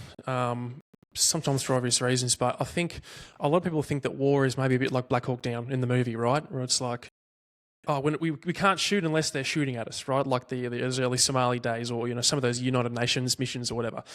But it's not like that, right? Hence the kill capture, right? Someone has decided that this guy is going to die, and there's a variety of reasons for that. This guy is going to be captured, but this guy is going to die, and we're not going to go into his house and be like, he's got a gun, or we wait till he shoots at us. The guy's just going to die. Full stop. I don't think people realise that, because there's ugly implications. It's a good example because it's targeting, right? Like the not bumbling around looking for a gunfight. That wasn't the target. You know what I mean? So like, so if you went in on a target, the people in the streets, or if something went wrong, you didn't have carte blanche to just start waylaying people. You know what I mean? But even like a kill capture mission, you're talking like one or two dudes that were declared hostile and approved that that they're going away. If you bump into someone else on that target, if there are other men on that target, you did not have the approval and the authority to jump straight to kill. Now you had to be going through the ROE. They had to demonstrate hostile force, et cetera, et cetera. So yeah, I think you're right, and I think that's one of those things. Even in your question, not to pick on you, but even in your question, we're like, people think we're reactive. No, we're not reactive. We're proactive. No one's telling me what to do. No one's telling me to go hit. I'm telling them, here is my analysis. Here is my assessment. Here are the triggers that I think need to be met before someone's declared hostile, et cetera, et cetera. This isn't a movement to contact. Like, we're not just trying to find a fight. We are going very specifically into a fight against a very specific person. And then when something goes wrong, like a Black Hawk Down, when a helicopter goes down or a vehicle gets blown up, now you're in react mode, and you have to follow the rules of engagement. But targeted warfare, again, that's the thing that always confused me. Like, you can drop a bomb on a guy's head, or, you know what I mean? You can fly a drone into his window and blow him up. But why do people bristle when it's us coming through the door? You know what I mean? I would much rather be us coming through the door, because a bomb doesn't discriminate. I can come through the door with a group of guys, and the children are fine, and the wives are fine, and the animals are fine, and they can go on with their life, But if you drop a bomb, there's a lot of collateral damage. The other side of it too was, when you do drop a bomb, a lot of times guys like us have to go in and do the battle damage assessment. So you still have to go in. And now we're in that environment that you're talking about, right? So we drop the bomb on the target. We think the target is eliminated. Now we're going to go in and check out to see what happened, but we don't know who's around. We don't know that crowd. Now we have put ourselves into a predicament where we're reliant on rules of engagement and hostile force and hostile intent and all these things that are way more sketchy to me than just going straight into that guy's house and taking care of business. So, save a very handful of situations. My vote was always send us in. Let us do it. Let's finish this with one bullet instead of two 500-pound bombs.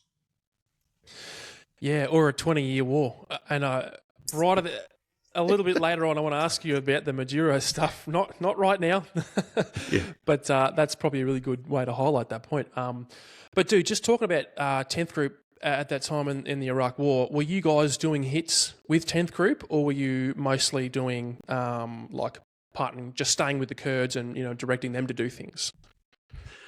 So by, through, and with. So and it wasn't just the Kurds as the wars went on. I spent a lot of time in Samara. I went to Samara. I was up with the Kurds in Kirkuk, but our guys were scattered all over the country.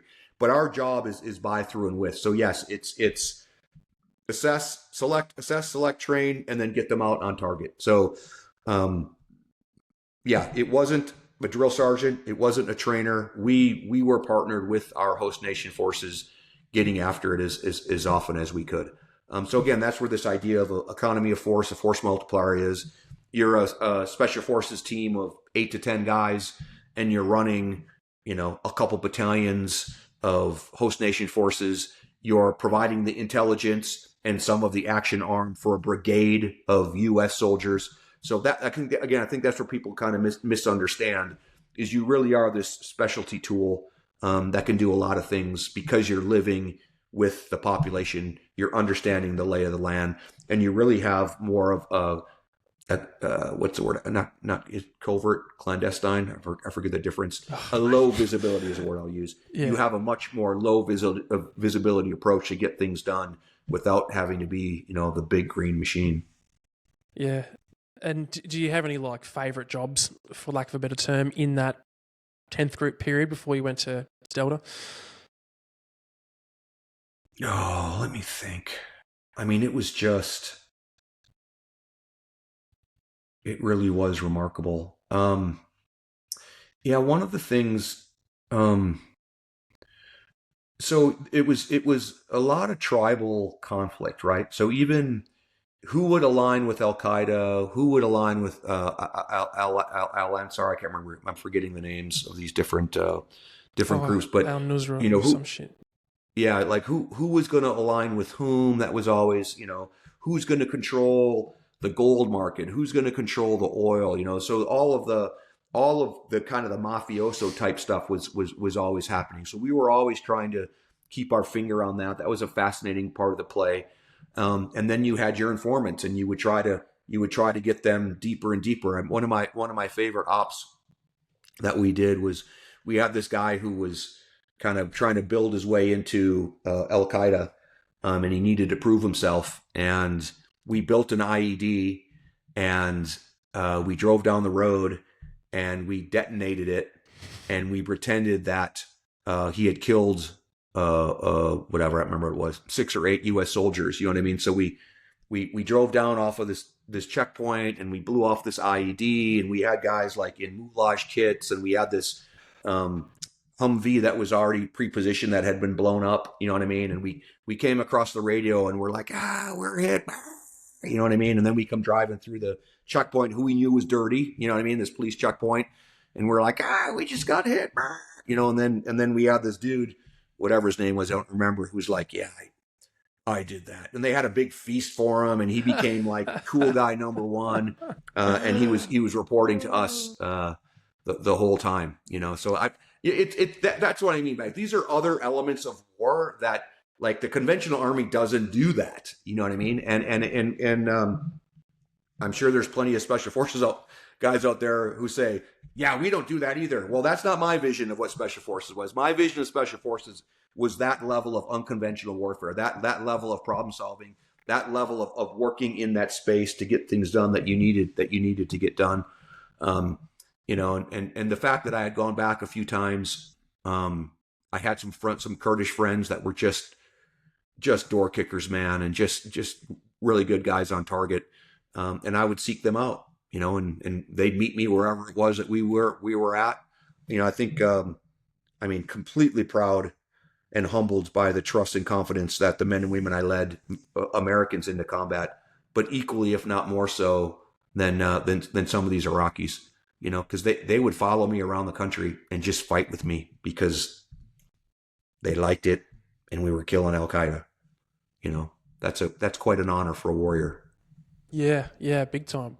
And as an officer, man, is that obviously you, to a degree, you're maybe one tactical bound back from the guys, or were you getting amongst it, getting your hands dirty?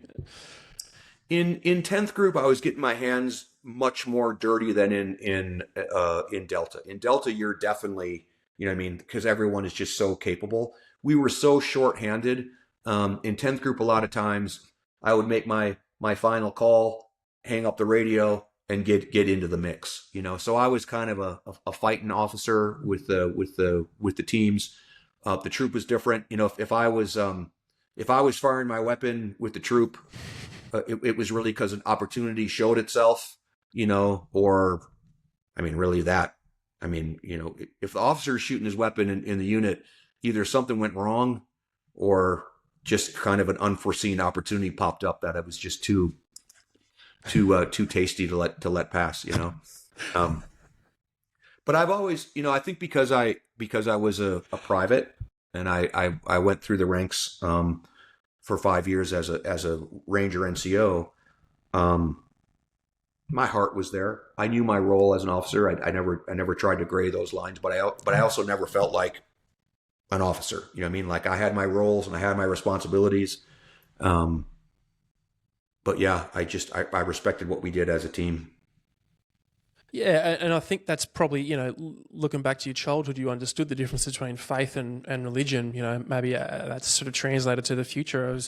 I'm a leader. I'm not an officer, so to speak. Like I'm more focused on the mission than the conventions and the mechanisms by which I do that, so to speak. Hence, the unconventional warfare going to places like Delta, the way you do business. I think it all ties in quite well. And you spoke about engaging the enemy before. Is that something you've had to do, obviously, on target in 10th group? Yeah, and in the unit, both. Definitely, a lot of different weapon systems. Definitely, I'm much more responsible for enemy deaths with things that I called for fire than a bullet coming out of my weapon. But yeah, I was again, I think I talk about it in my book. I don't even remember how I talked about it. I wasn't the Grim Reaper, but I was in charge of 10, 20 Grim Reapers. I think I talk about it something like that. You know what I mean? Like, yeah, I understood that we were, my role was the Grim Reaper, but I wasn't carrying the scythe or the sickle, right? Like those are the boys up front who really hung it out there. Incredible men. Yeah, nice. That's a good description. I don't remember that part from the book, but yeah. Did you ever feel the responsibility or the needs to want to go forward more, or do more fighting, or do more killing, or were you sort of fairly happy just to let the boys go and do what they needed to do? Yeah, I think the latter. I just don't think. I think it's my role and my duty. Duty is one of those things that I vacillate back and forth of being a very, very important word. I did my duty, and my duty was not get bogged down in a fight. It's what I joke about, even when I was awarded a Silver Star for, I saw something happening and I looked around and was like, this ain't my job. Like, this isn't, the officer doesn't run out and save dudes. Like that's NCO business. And I say that quasi jokingly, but like in reality, I realized, like, I've got 2 radios. I'm talking to people that no one else is talking to. You know what I mean? If I'm going to mad dash out and save one dude, I'm putting the entire mission at risk, but it just became so compelling. I watched this young man get shot over and over and over that I just felt like, and everyone, I looked around and everyone else was actively busy doing what it was they needed to do. So I was like, shit. All right, I guess it's my job. So again, even in this heroic moment, I felt like I felt guilty. I felt like I was violating my duty. There was nothing heroic about it. I just wanted to go do it and get away with it without anybody seeing it and giving me shit for it. Yeah. You know what I mean? Can you take us through the story? Just detail the can if you don't mind. Yeah, we hit this target, and we had isolated the target and pinpointed the target for a conventional unit. We were working as an economy of force mission. It was a company of U.S. Army infantry, and when they moved up on to do the target, their tactics were really lame. They weren't prepared for what came next. 2 PKM machine guns came out of the windows, and mowed down 7 to 9 U.S. soldiers like that. Like they all fell. And I was on the side of the compound watching all this happen going, shit. The sergeant major that was in charge was outside my line of sight. I had a couple, I think there was only like maybe 5 or 6 of us on the target. Otherwise it was all conventional forces. A dude, a short distance away from me, I thought he was dead. He had gotten hit by a handful of machine gun rounds. He started to move, and I realized he was alive. And they started to shoot. They kept shooting the machine gun at him, and he kept getting hit more and more. And then he cried out to me and hollered at me. He wasn't crying. He hollered out like, "Hey, you need to come get me." And I was like, "Bro, like, I can't get to you. You need to crawl to me. Like, you know, you're shot enough, you know." And he's like, I can't move. Like, I can't feel my legs. And I was like, oh, geez, you know. And then they shot him like another time. And at this, you know, again, I'm looking around, going, come on, surely somebody's got to be in a better vantage point, who can grab this dude. And nope, it turned out to be me. So I ran in, I grabbed him. I grabbed the carrying handle on his body armor, and it broke, and I fell on my butt. And right as I fell, the machine gun strafed right above my head. It was like Pulp Fiction. Remember when the dude comes out of the bathroom in Pulp Fiction, and he's like, you know, it's like he's shooting. You know, that's how that was like that. Like there's like bullets all around me, and I'm just like, how the heck? So I grabbed the dude and drag him over, and then I see the extent of his wounds. He was shot through both legs. He was shot through. I mean, he had an arterial bleed in the groin. He had an arterial bleed in his armpit. I mean, this guy was. He had just crumpled in a way that had stemmed the bleeding. Like, I don't even know how he was alive. So I was able to drag him back, and then me and another friend took turns putting pressure dressings on him and engaging the enemy that was still working. And then guys on our team did some other incredibly heroic stuff, running into that compound, throwing dudes on their shoulders and carrying them out. I think the entire team was put up for silver stars for that objective. And then it got to administration, you know, and it was like, well, you know, not everybody can be a hero. Not everybody can get a silver star, you know. But I ended up with one. You know, they made, you know. But again, I thought for sure I was going to get shot. I asked God, just not in the balls. You know what I mean? Again, now we're come full circle. I think this is in Panama. I was guarding my balls, whatever. 15 years later, 20 years later, I'm still guarding my balls. But I fully expected to wake up in Ramstein, shot to shit, having my guys give me harassing me for being a dumbass hero officer running into gunfire to grab a dude. But it didn't work out that way. It worked out well. But yeah, again, I think people think there's no music, there's no hero, there's no sky opens up. You're grunting and groaning, and you're just trying to do what's right. And it's dirty and bloody and loud, and you make it through. Do it again tomorrow. Yeah, that's the life, hey? Just target. And how many? You said you did about 5 deployments with 10th Group to Iraq. Yeah, I think so. I'd have to add them up. Yeah, I think 4 or 5. One was the long one. One of them in Kirkuk was 8 months, so that was the long one. Otherwise, they were usually 4 or 5 months with group, I think. And then we basically we ended up figuring out that the sweet spot was about 100 to 120 days for an assaulter.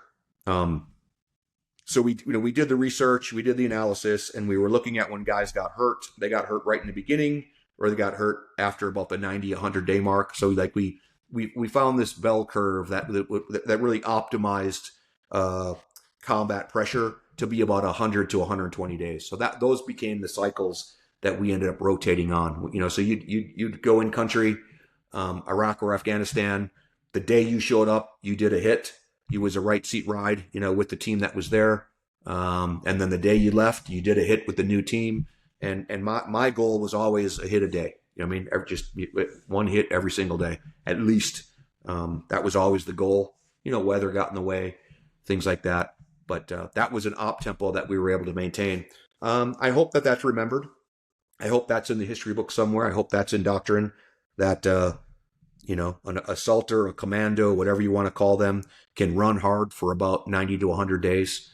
And then mistakes start to happen and you need to pull them off the line. Yeah, yeah. And obviously that's a very intense op tempo, an op a day. That's a lot of planning as well for an officer. You're not kicking back in the team room playing fucking Nintendo 64, right? You're doing planning in that interim time, probably not sleeping, maybe not eating, all those kind of things, man. That's a huge amount of pressure on anyone. What's it like? What's it like coming home from those deployments and then winding down? Or do you not have time to wind down? Yeah, it's a hard one to answer. What I would say, just to pile on, I always really lean towards endurance because of that. You know what I mean? Like to me, endurance fitness was always the biggie.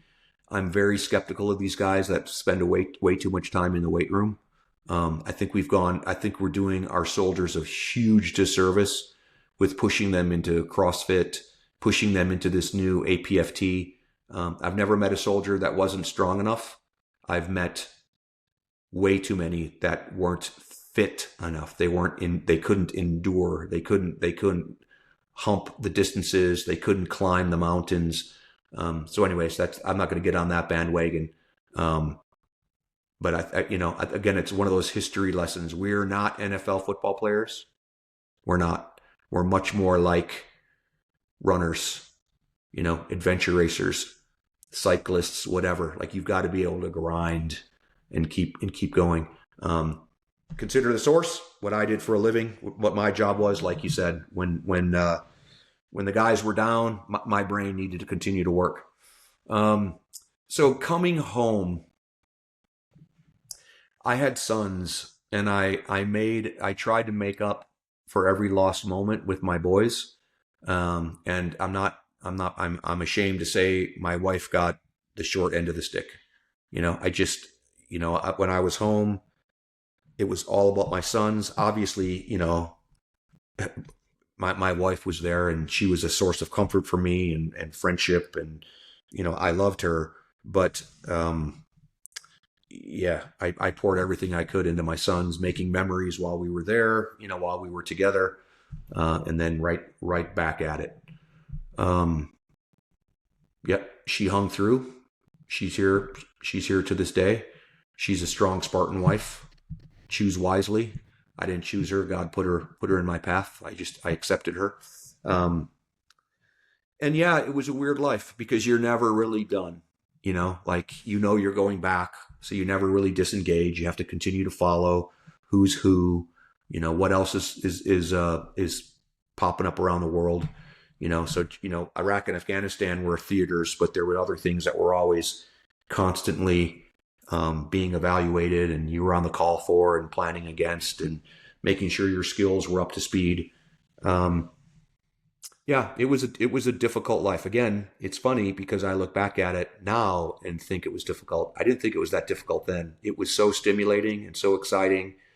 And the men and women that I worked with they were my best friends. yeah, it was just a life, man. I don't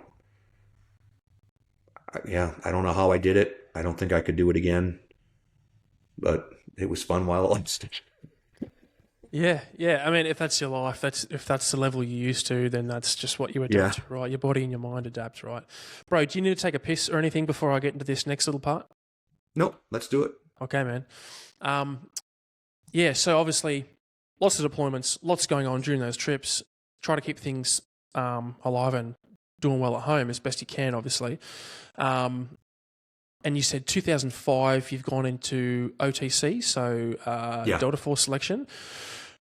Given that you just done a heap in those tours, you've done a lot of operations, you've probably ticked off a lot of boxes as an officer anyway.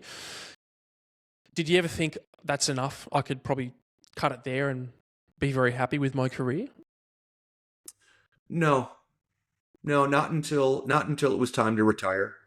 I think the more that I saw, the more that I experienced, the better I got, the more I understood these fringe but yet essential aspects of warfare.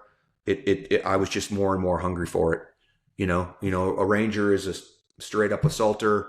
Special forces is by, through, and with host nation with a couple of kind of sprinklings of kind of these other unconventional things. Everyone knows Delta Force as the assaulters, the greatest assaulters in the world, but there really is a whole another level, a darker level, a shadow level of warfare that's really necessary to shape environments, to stop wars before they happen. So the more I got exposed to that, I think the more I was intrigued and the more I felt responsible for mastering that and putting that into play. I've told this story a couple different times on podcasts. I'll share it with you real quick. I remember wrestling with this because like right in front of me was my sons, right? Like what, you know, is this time, is this is going to come at a toll for my sons and my wife way more than me. Is it time where I need to consider an off ramp or an exit? And I remember thinking about this. I got up one night and I turned the TV on, and Charlie Rose was interviewing this ballerina, this beautiful ballerina, and she was older, and she was still in ballet, but she wasn't the lead ballerina anymore because she was maybe 40, maybe she was 31. I don't know. You know what I mean? Like a ballerina ages out pretty quick.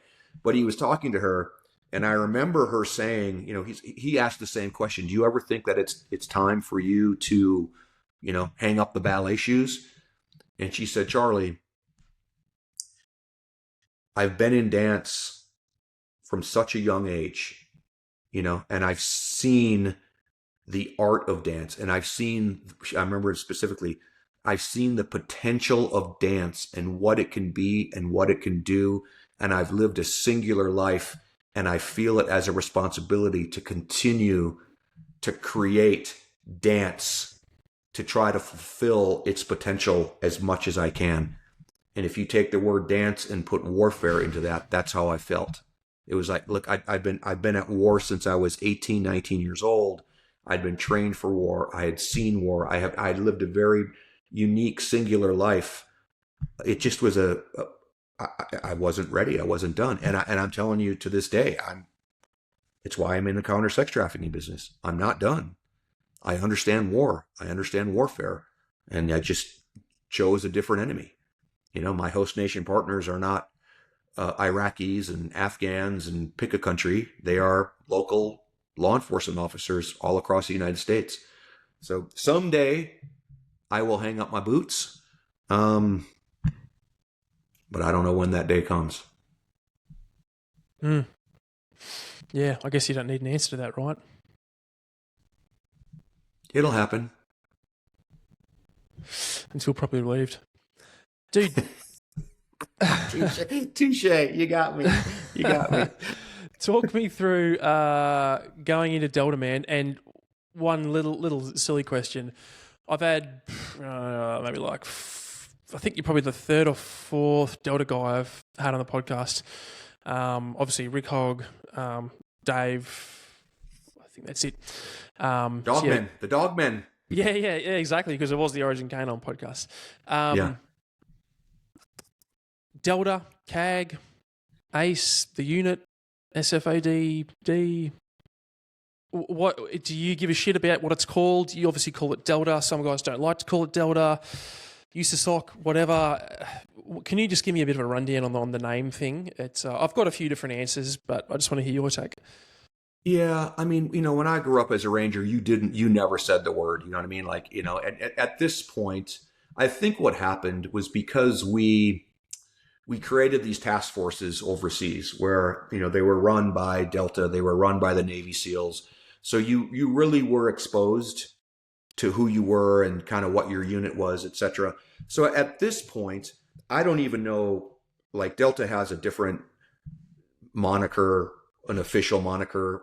I don't even know what it is. I don't even know what they call it. To me, the thing hanging on my wall says 1st Special Forces Operational Detachment Delta. My DD-214, which is, when you get out of the military, it's your piece of paper. It says you were in Delta. So I just call it by the unit, and I think, some guys don't like it. Some guys will listen to this podcast and say, what the fuck, dude? Why are you talking about Delta? You shouldn't be talking about Delta. And it's like, look, am I really talking about Delta? Like, have I talked anything really specific about it? Like, we need to protect operational security. We need to protect TTPs. I'm trying to share some experiences and celebrate the men and women that are in that place. And I think you sound stupid when you say things like, I was in a tier 1 unit or I was in a special mission unit. It's like, I think that sounds dumb. You know what I mean? And what I say is, like, let's say I was on, let's say I played for the Patriots and I won 3 Super Bowl rings. You know what I mean? And you're asking me about my life, and I'm like, oh yeah, threw the pigskin around a little bit when I was a kid, for a few years. I mean, you sound like a jerk, man. It's like, yes, I played for the New England Patriots. I went to the Super Bowl 3 times. We won 2 of those. It was an incredible experience. That's how I talk about it. I was in Delta Force for a decade. It was an incredible experience. Like, there's nothing secret about it. There are secrets, and I don't share those secrets. And some guys are crossing the line and they know better. And, I've been lumped into that with some of these guys. I've been lumped into being a blabbermouth. I'll take my lumps. And again, you read my book. I pushed my book for the unit to approve. It was intended to be a helper to these men. A friend of mine just wrote a book, Tamir Ransom. He was an EOD Sergeant Major. He just wrote a book, The Mind of the Soldier. You need to check it out. And it's very, very specific about the mind of a soldier and how you are wired to succeed in units like this. And then when you are ceremoniously dismissed, relieved of your post, the issues and problems that come with it. So I think he did it in a very on-the-nose discussion. He's very vulnerable and shares his personal experiences. The book that I wrote was a little bit more kind of parable-y about what happens to you in these spaces, in these places. So yeah, again, I think it is the most incredible place to work on the planet with the most capable humans. There's still weaknesses. There's still failings. The problem with Delta Force is it's made up of humans. I mean, it's like they say that about church, right? The problem with church, it's made up of humans, Yeah, it's hard to recognize. I mean, when I think back to when I had my dream of doing all of these things and these schools I wanted to go to and these military units I wanted to be a part of and these experiences that I wanted to partake in. It's just part of who I am. I mean, I'm proud of it, but not in a huge sense. Again, when you see something as your duty and your responsibility, it's kind of weird to be prideful about that. It's like being a father. I'm proud of being a father. I'm proud of my sons, but it's kind of hard to get a big head about being a dad. You know, it's your job, it's your duty, it's your responsibility. That's kind of how I felt about these units that I was in. Yeah, it's a funny one, right? I mean, I was accused once a long time ago of like talking about TTPs, and mate, I made the most vaguest, innocuous reference to some sort of dog training thing about tracking, right? And someone called me out on it, and I just told them to get fucked. But the secret stuff, the things that you're not supposed to talk about or shouldn't talk about, like they don't come up in podcasts. You know what I mean? Like I feel like those sort of things don't pop up. It's more like I think it's more the boys don't like people talking about some things, or because there's nothing secret we're talking about here. There's no, like, I'm not going to be like, oh, how did you do that? Or what's this piece of equipment? Yeah, you know, yeah. what's, you know, it's, I find those things just never pop up ever. So, you know, in my opinion, the way we're talking now is totally well within. Yeah, me too. Yeah. But, you know, yeah, I think I have heard people talk about details of selection, which is supposed to be sacrosanct. You know, we're really supposed to keep that secret. And then I've heard guys really just make shit up about like singleton operations and just kind of some weird braggadocio things that they did. You know what I mean? Yeah. Yeah, I'm hoping. I mean, yeah, I mean, it's the past. You know, it's made me who I am today. No one cares about it. I live out in Oregon. Nobody cares. You know, I think that's also part of it, is like all the boys living around, you know, Fort Bragg still are like, it's just still front and center. It's like, dude, it's so far in my rearview mirror, to a degree. Like, again, it's in my rearview mirror, but it's also, it's in my blood. It's in my veins. You know, we're talking about what's in my veins. You know, it's affected my family. It's affected my decision making.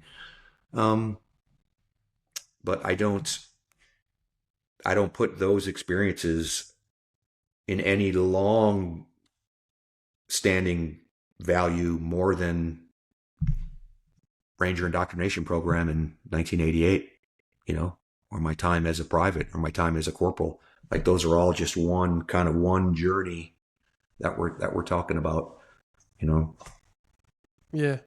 I've always maintained that, I think telling stories and passing on lessons like this and doing podcasts is the equivalent of, you know, sitting around the campfire. You know, the men go out and hunt fucking buffalo or whatever, and they come back and they're like, "Whew, that was a bit hairy today. Like, what did you do? Oh, tell me about this thing." And we process these things, and this is where those emotions get processed, and we become better, and we pass on lessons, and it brings us closer. Like, but you know, those secret things never come out. So I think that the storytelling aspect, I think, is massively important. And my point is, again, my point isn't to try to sound cool. It's like, no, like the men that are listening to this, you need to figure out who you are. Like, what is your identity? You know, not, you know, like, who are you and what are you doing? You know, what is your duty? And these things that I'm talking about, I recognized as my duty. You know, and I have a clear vision for what my duty is now. And that's what I want to encourage guys to do. Man, stop pretending you're something you're not. Stop pursuing something that somebody told you was worthwhile. You know, money, cars, women. Go back to these ancient traditions. Again, I've shared my faith, my Judeo-Christian faith, but dude, I don't care. Go back to the Asian religions. Go back to Islam. I don't care. Go back to something that is grounded on thousands of years of aspiring to a much more noble existence, a much more meaningful existence.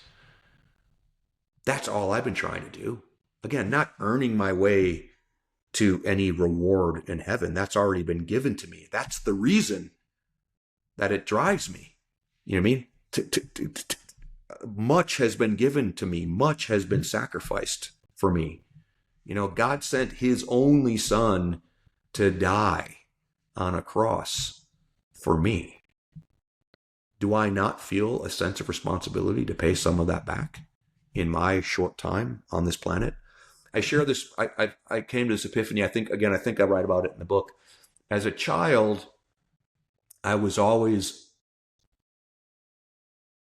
stood in awe that Jesus allowed himself to be tortured and beaten and whipped and crucified on a cross, right? Like that blew me away as that sacrifice. And I don't mean to sound sacrilegious if you remember reading this part or not.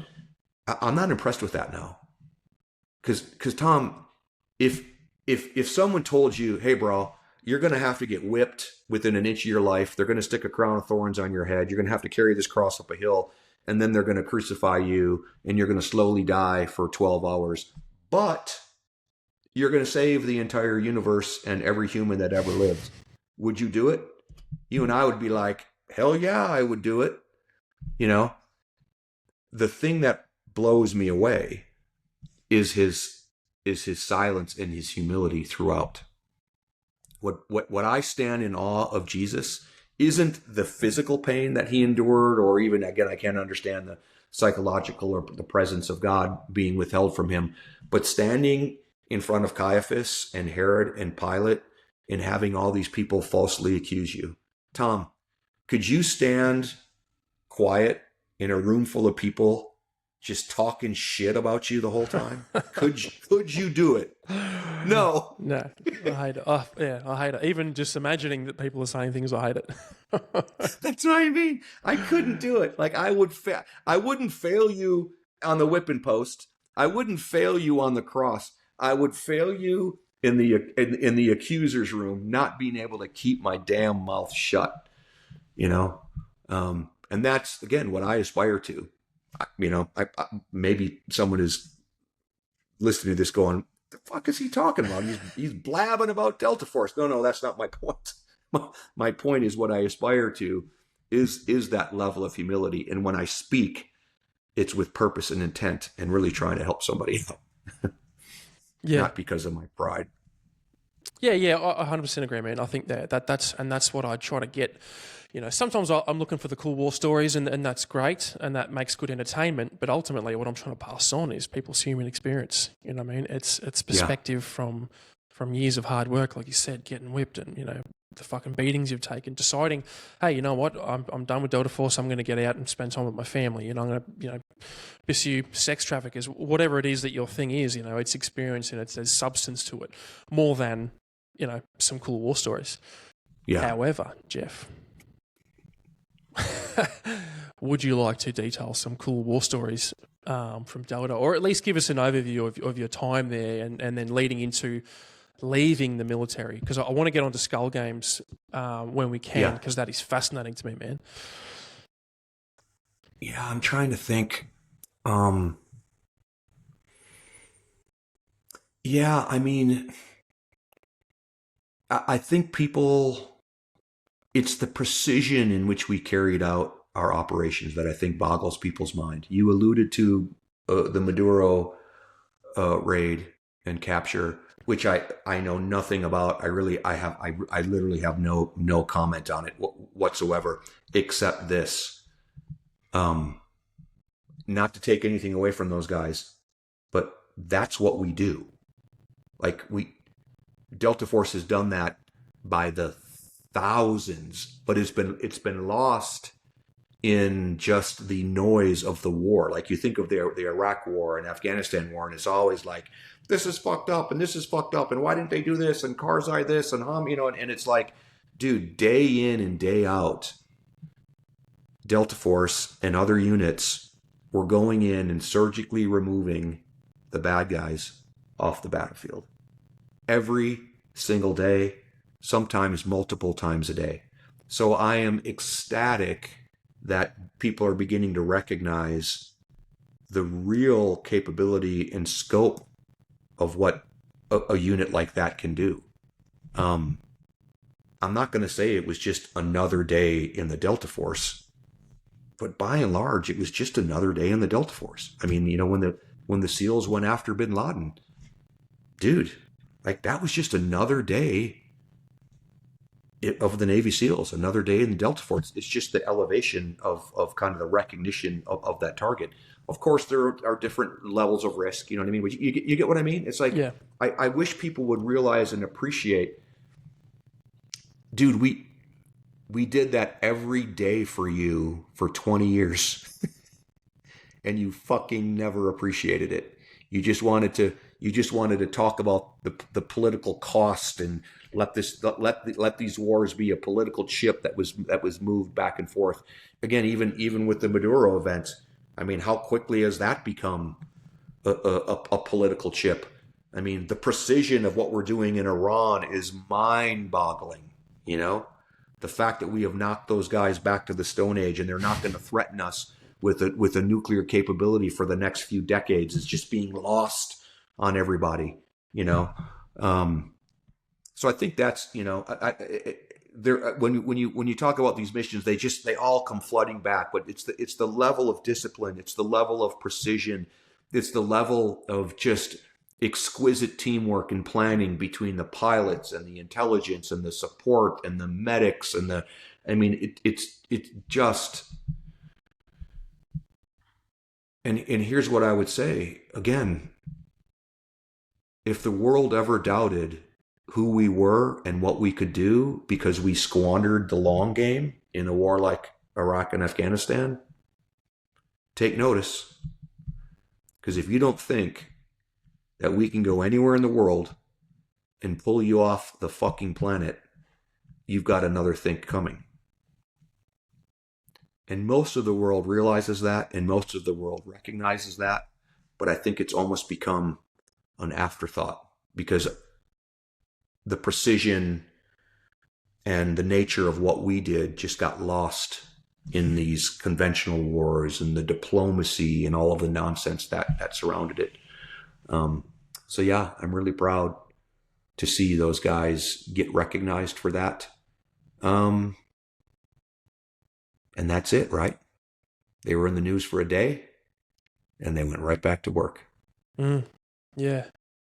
So America, be proud of that. Be proud of the fact that you have men and women that are continually willing to do this with or without your approval or acceptance or gratitude.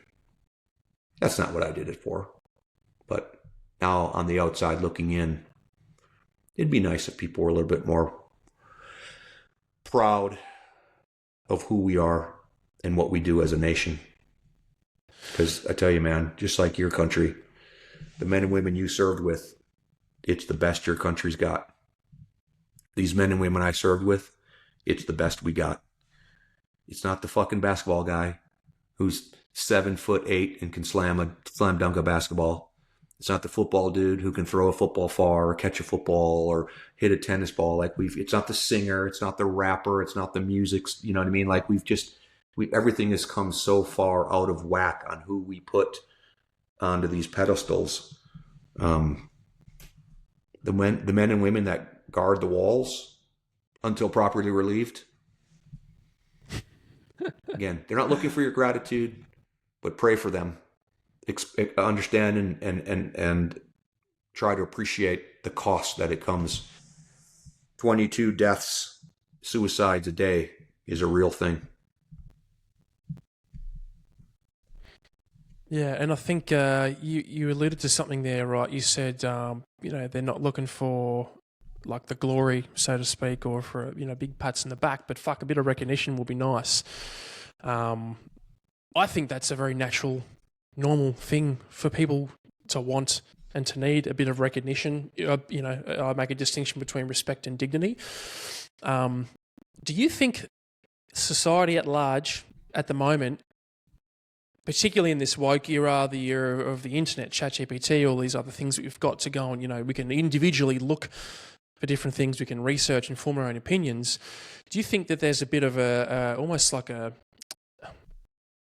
awakening for things that you already knew, for example, and you spoke about it before, right? You're like, you need bad guys like me to fight other bad guys. You would rather have us on your side than be fighting against those guys. So be thankful that there's fucking bad dudes out there doing this stuff. Do you find that with people have the ability to go and form their own opinions about, geopolitical issues from their phone, that there is like almost a resentment on one side, of resentment against the United States, for example. Like, all the wars we're in are corrupt. It's all, because of,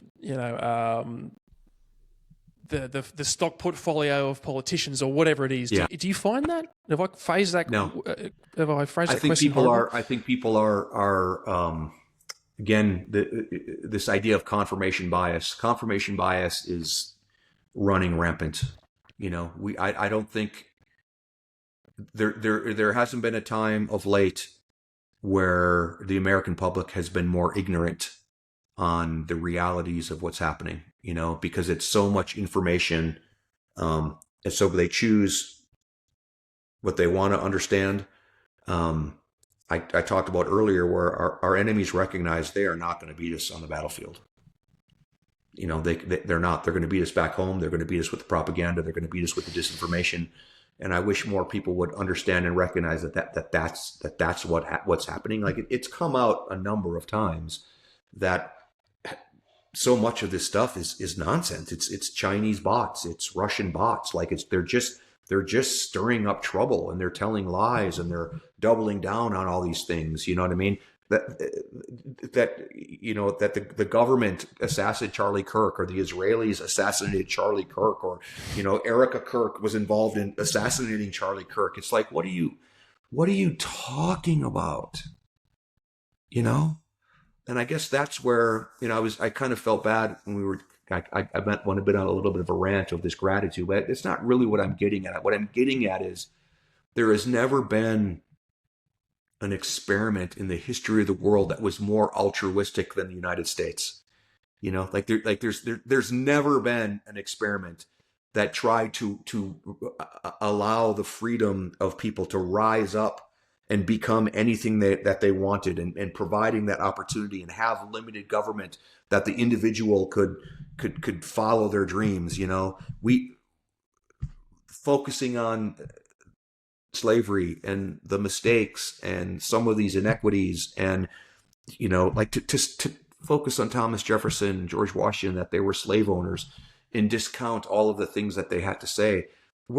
What they were doing is what I just described, that ballerina talked about, and what I just described that I recognize in warfare. Our founding fathers recognized the potential of government, the potential of freedom, the potential of getting government off the neck of its citizens and freeing them up to be industrious and to create and to produce and have free market enterprise. That's where you need to start. That's what you have to accept was the vision and the dream. We've come full circle. Yes, religion has all sorts of qualities that have been devastating and that disgust me. But the ideal of a faith tradition is all of these things that we talked about. So people need to recalibrate their base, man. Like, you can't pretend America is the great evil. You can't pretend that our founding fathers were just racist, misogynist pieces of garbage and the Constitution was written for only a select few people. It's like, no, break it open, man. Read the Bill of Rights, read the Constitution, read the Declaration of Independence, and recognize and understand that they knew the limitations, but they had this dream, this potential of what a country could be. And we're still on that journey, but people are just squandering it, man. Yeah, that resentment thing gets me a lot, right? And I know that's the opposite of gratitude, and that's not quite what we're talking about. But when I see that resentment, and I see, like you said, the fabric of society is sort of, to a degree, being attacked, right? And I remember that old video of this like Russian KGB defector guy talking about this plan. You've seen the same video, right? And you're like, guys, they're doing it. It's happening right now. Like, I'm not some conspiracy guy, right? But it's right there, I'm looking at it, and he's like, this is what's going to happen. It's happening right now. And then there's this confirmation biasing where people just, they just can't see that they're the useful idiots that these people have planned on them being. But yeah, it fucks me off, man. I'm like, yeah, it's not perfect. Never was. Never gonna be. I'd rather my imperfect and have our bad guys than have the other imperfect that you don't even know about, that you're too ignorant to even confront. Like if you go and look at Yeah. what that really is, you'd be happy for our bad guys that we got. You know what I mean? And let me kind of put a bow on the unit with that one too, because what I love and appreciate about the unit is what it aspires to be.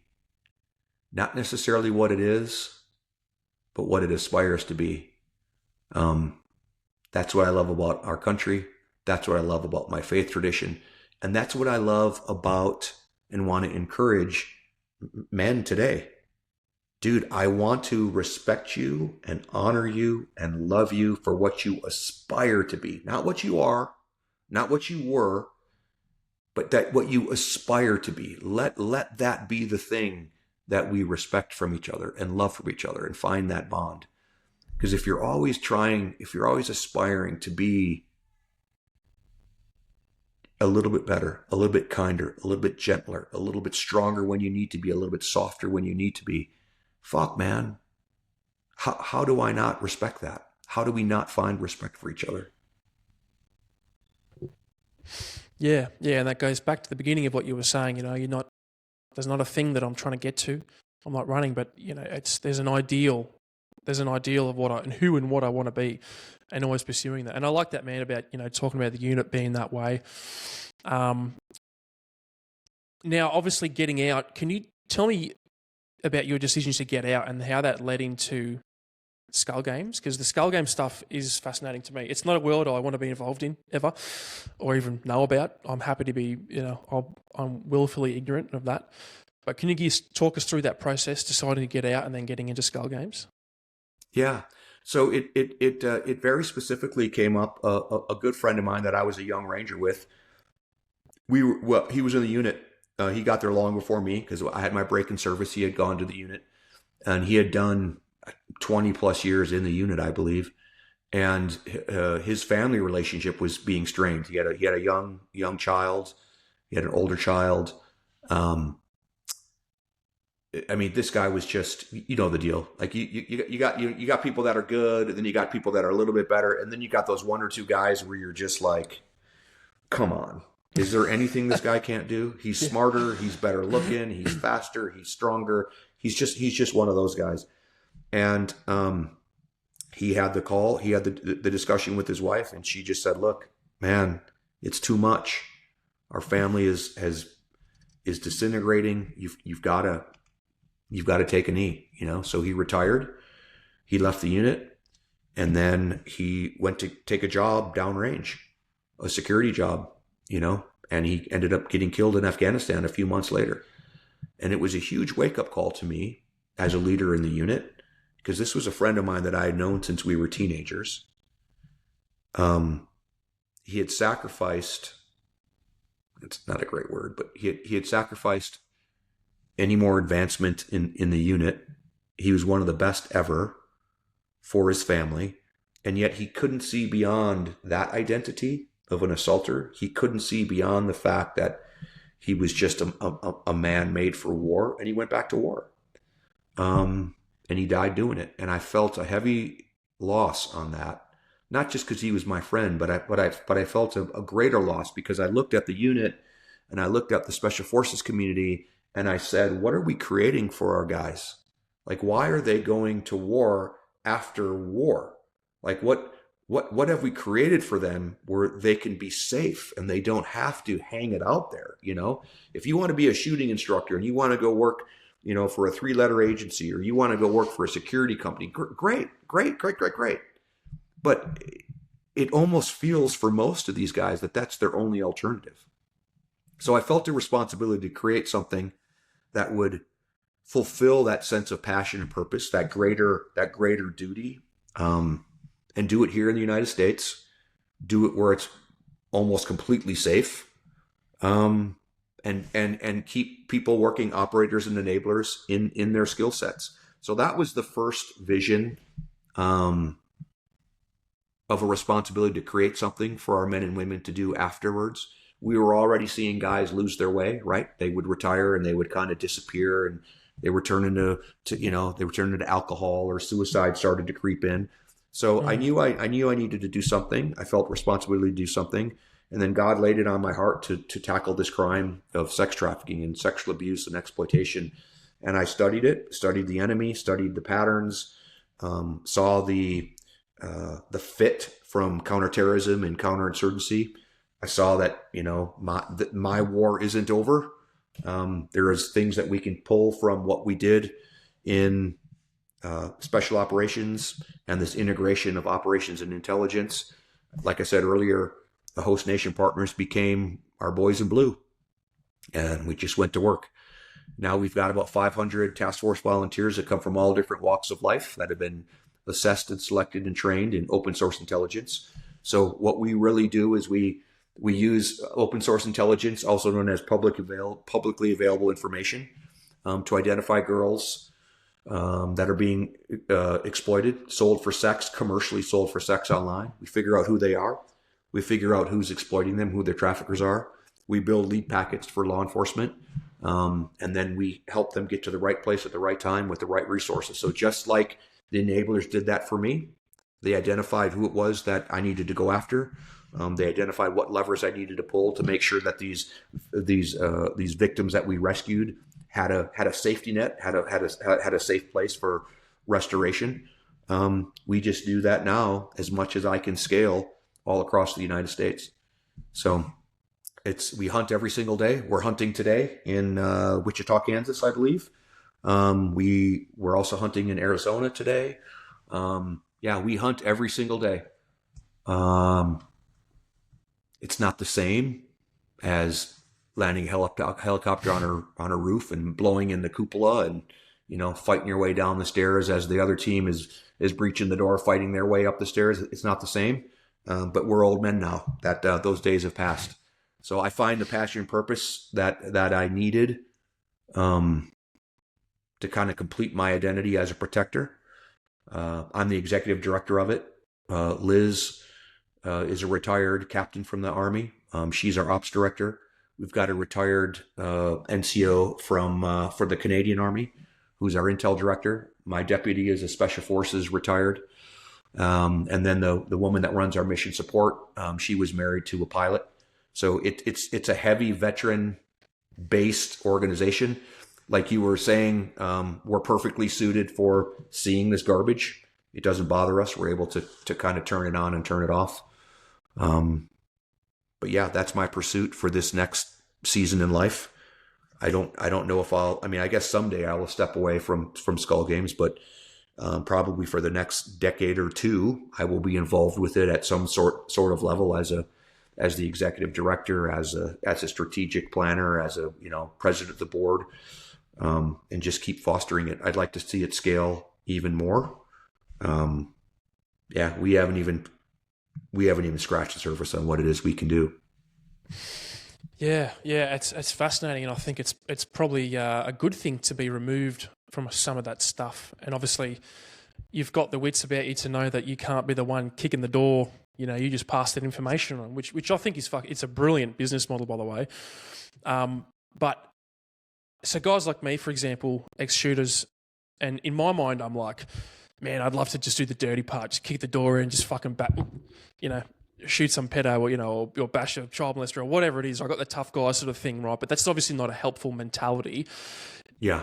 Do you get a lot of that in the Skull Games? And I'm assuming that's part of your selection process, right? You don't want those. Yeah.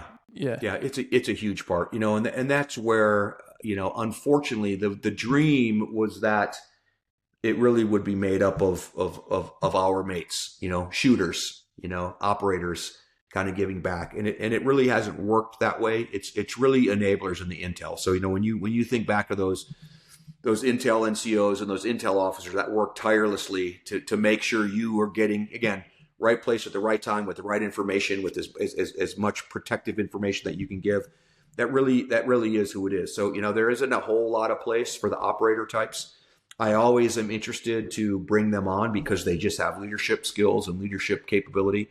But really, we are just super nerds, man. They are spending hours and hours hunting on the internet, using different tactics and techniques and softwares and tools and tricks. A lot of it's elbow grease. There is software and there is machine learning that we can apply to everything, but by and large, it's the eyes and the ears and just the persistence of the team. That's why we have 500 volunteers. We make up for kind of machine power with just grit, just elbow grease, get after it. It's been a remarkable journey. It hasn't been fun. The level of support to financially support this mission has shocked me how low it is. I thought this was going to be a really easy thing to kind of raise money for and support. It's been very, very difficult. It continues to be our biggest gap is just funding everything. I'm sure it will come. I know it will come. God has planted a vision on my heart that I can still see clearly. Again, the problem is like any vision, when you think of these prophets of old, we don't understand the depth. It may not be in my lifetime. He has given me the ball to carry for a certain amount of time and a certain distance, and then I'll hand it off to someone else. So I hope I'm still around when we're able to see this thing scale and adding a zero or multiple zeros to the impact. I don't remember how many women we've been able to recover over the last couple of years, or predators we've been able to assist putting behind bars. But it's in the thousands, but it could be in the 10,000s. It could be in the hundreds of thousands someday, with just enough support and funding. Yeah. I'll wrap up with a bit of a couple of questions for you in a minute, because it's been a long potty, man, and I appreciate your time, Jeff, and I could easily chat for hours and hours, just about Panama alone or Rangers, whatever. But do you think that that's because there's probably not as much support as you would like, because people want to remain ignorant of those kind of things? They don't want to look it in the face. Is that why? I think that's part of it. I think I also was pretty naive. I thought that people were much more altruistic than they are. Again, I think when you think of a soldier, you think of a ranger, a special force guy, Delta Force guy. You don't really think of altruism, but it really is very altruistic. I mean, yes, we're getting an ego feed and we're getting excitement, and there's all sorts of things that we get out of it, but it really is, you're going to lay your life down for somebody you don't know. You're willing to do that. So I think part of it is people don't want to know. And I think I just didn't really realize how just kind of self-involved people were too, and then, and part of that self-involvement is that, like we talked about before, that bombardment of, your worth is tied to the car you drive or the house you own or how big your bank account is or what your vacations look like. You know what I mean? Like we've kind of, as much as I love the American dream and I think that the capitalist system is the best one we've got, it's gotten very warped, right? Like too many people think consuming and just owning and having is the be all end all. So it's a hard, if you think I came to this epiphany a couple years after working into this, because I was meeting all these millionaires and billionaires who just wouldn't cough up a penny. And I realized, for me, my non-negotiables are my honor and my integrity. Like you, I couldn't come to you and say, Tom, dude, you've got plenty of honor. You've got plenty of integrity. Just give me a little bit. Just give me, just give me a little bit of your honor. Where when you've convinced yourself that your value and your worth is your bank account, you know what I mean? Instead of your honor and your integrity, that's what it feels like to them when they give up. You know what I mean? Like, oh, I'm going to give you $1,000. That's 1,000 tiny little pieces of my honor and my integrity and my identity. So it's really forced me to recalibrate just what the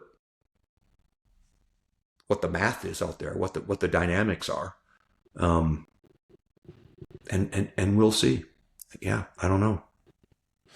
Yeah, it'd be a hard thing to come to terms with, right? You know, because obviously you're so passionate about it, and it's a fucking huge problem. And I think everyone's starting to slowly realise that with all this Epstein stuff coming out.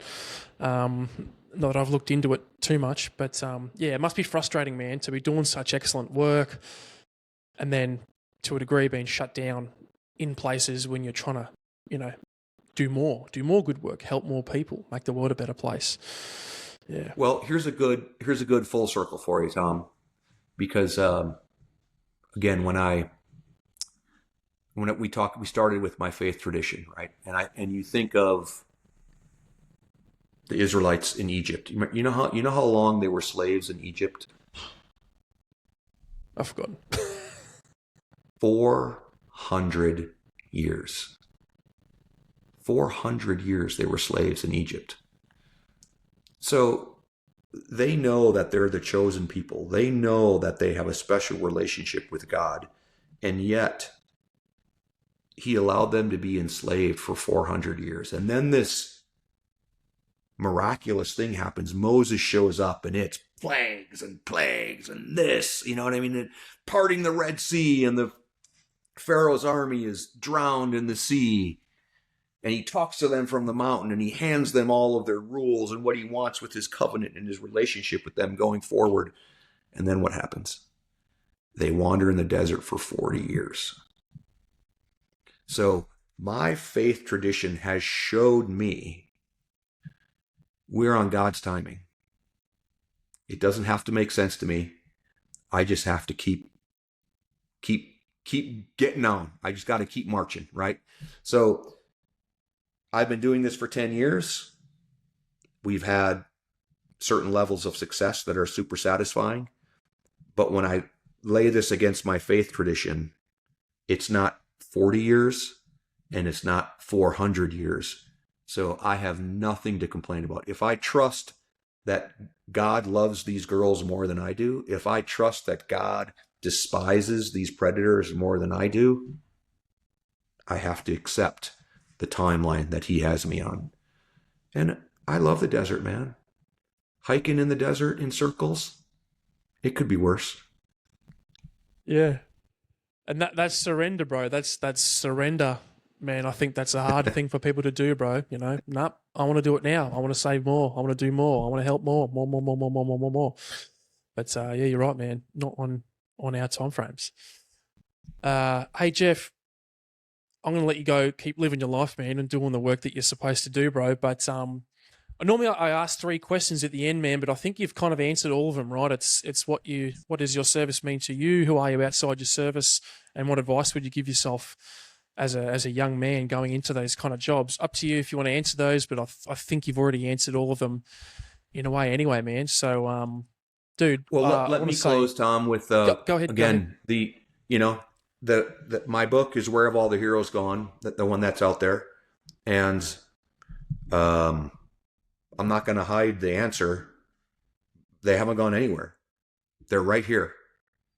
They're right here among us. We have stopped celebrating our heroes. We have misplaced who our heroes are.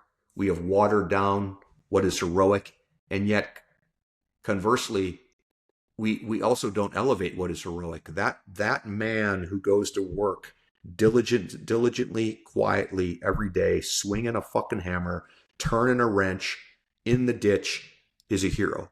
That single mom who is doing her best to take care of her children and balancing life and all of the troubles that go along with it is a hero. Where are the heroes? They're right here, man. Look in the mirror. There is a hero in every single one of us trying to get out. Live your life heroically. And that's what we're talking about. It doesn't look heroically. It doesn't feel heroic. You know, you're not going to get a medal with a little star on it. But the duty of a man, the duty of a woman, the duty of a citizen, the duty of a father, of a son, of a daughter, of a mother. Oh my God, there's nothing more heroic. And if you fulfill and stand in that post until properly relieved, count yourself in the ranks of heroes.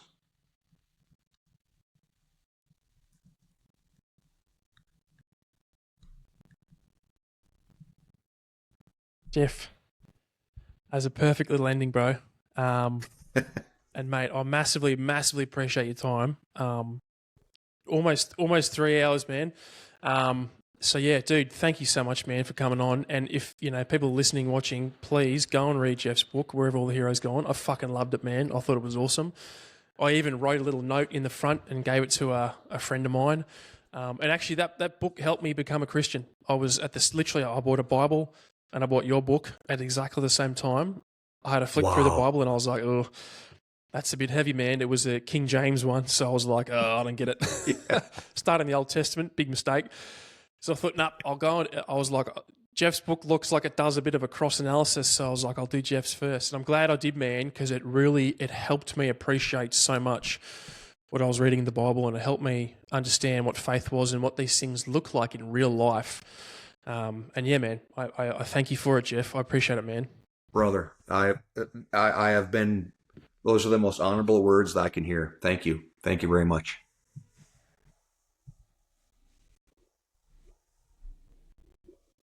All good, Jeff. I'll stop it here, mate. Thanks. Catch you later. See you guys next time. God bless you, Tom. Cheers. Thanks for listening to that episode. We've got more episodes on the way. In the meantime, check out warriorsandwardens.com for keynote speaking or workshops for operational readiness and longevity in military or first responder teams using emotional well-being and sharing lived experience. I'm your host, Tom Brown. See you next time.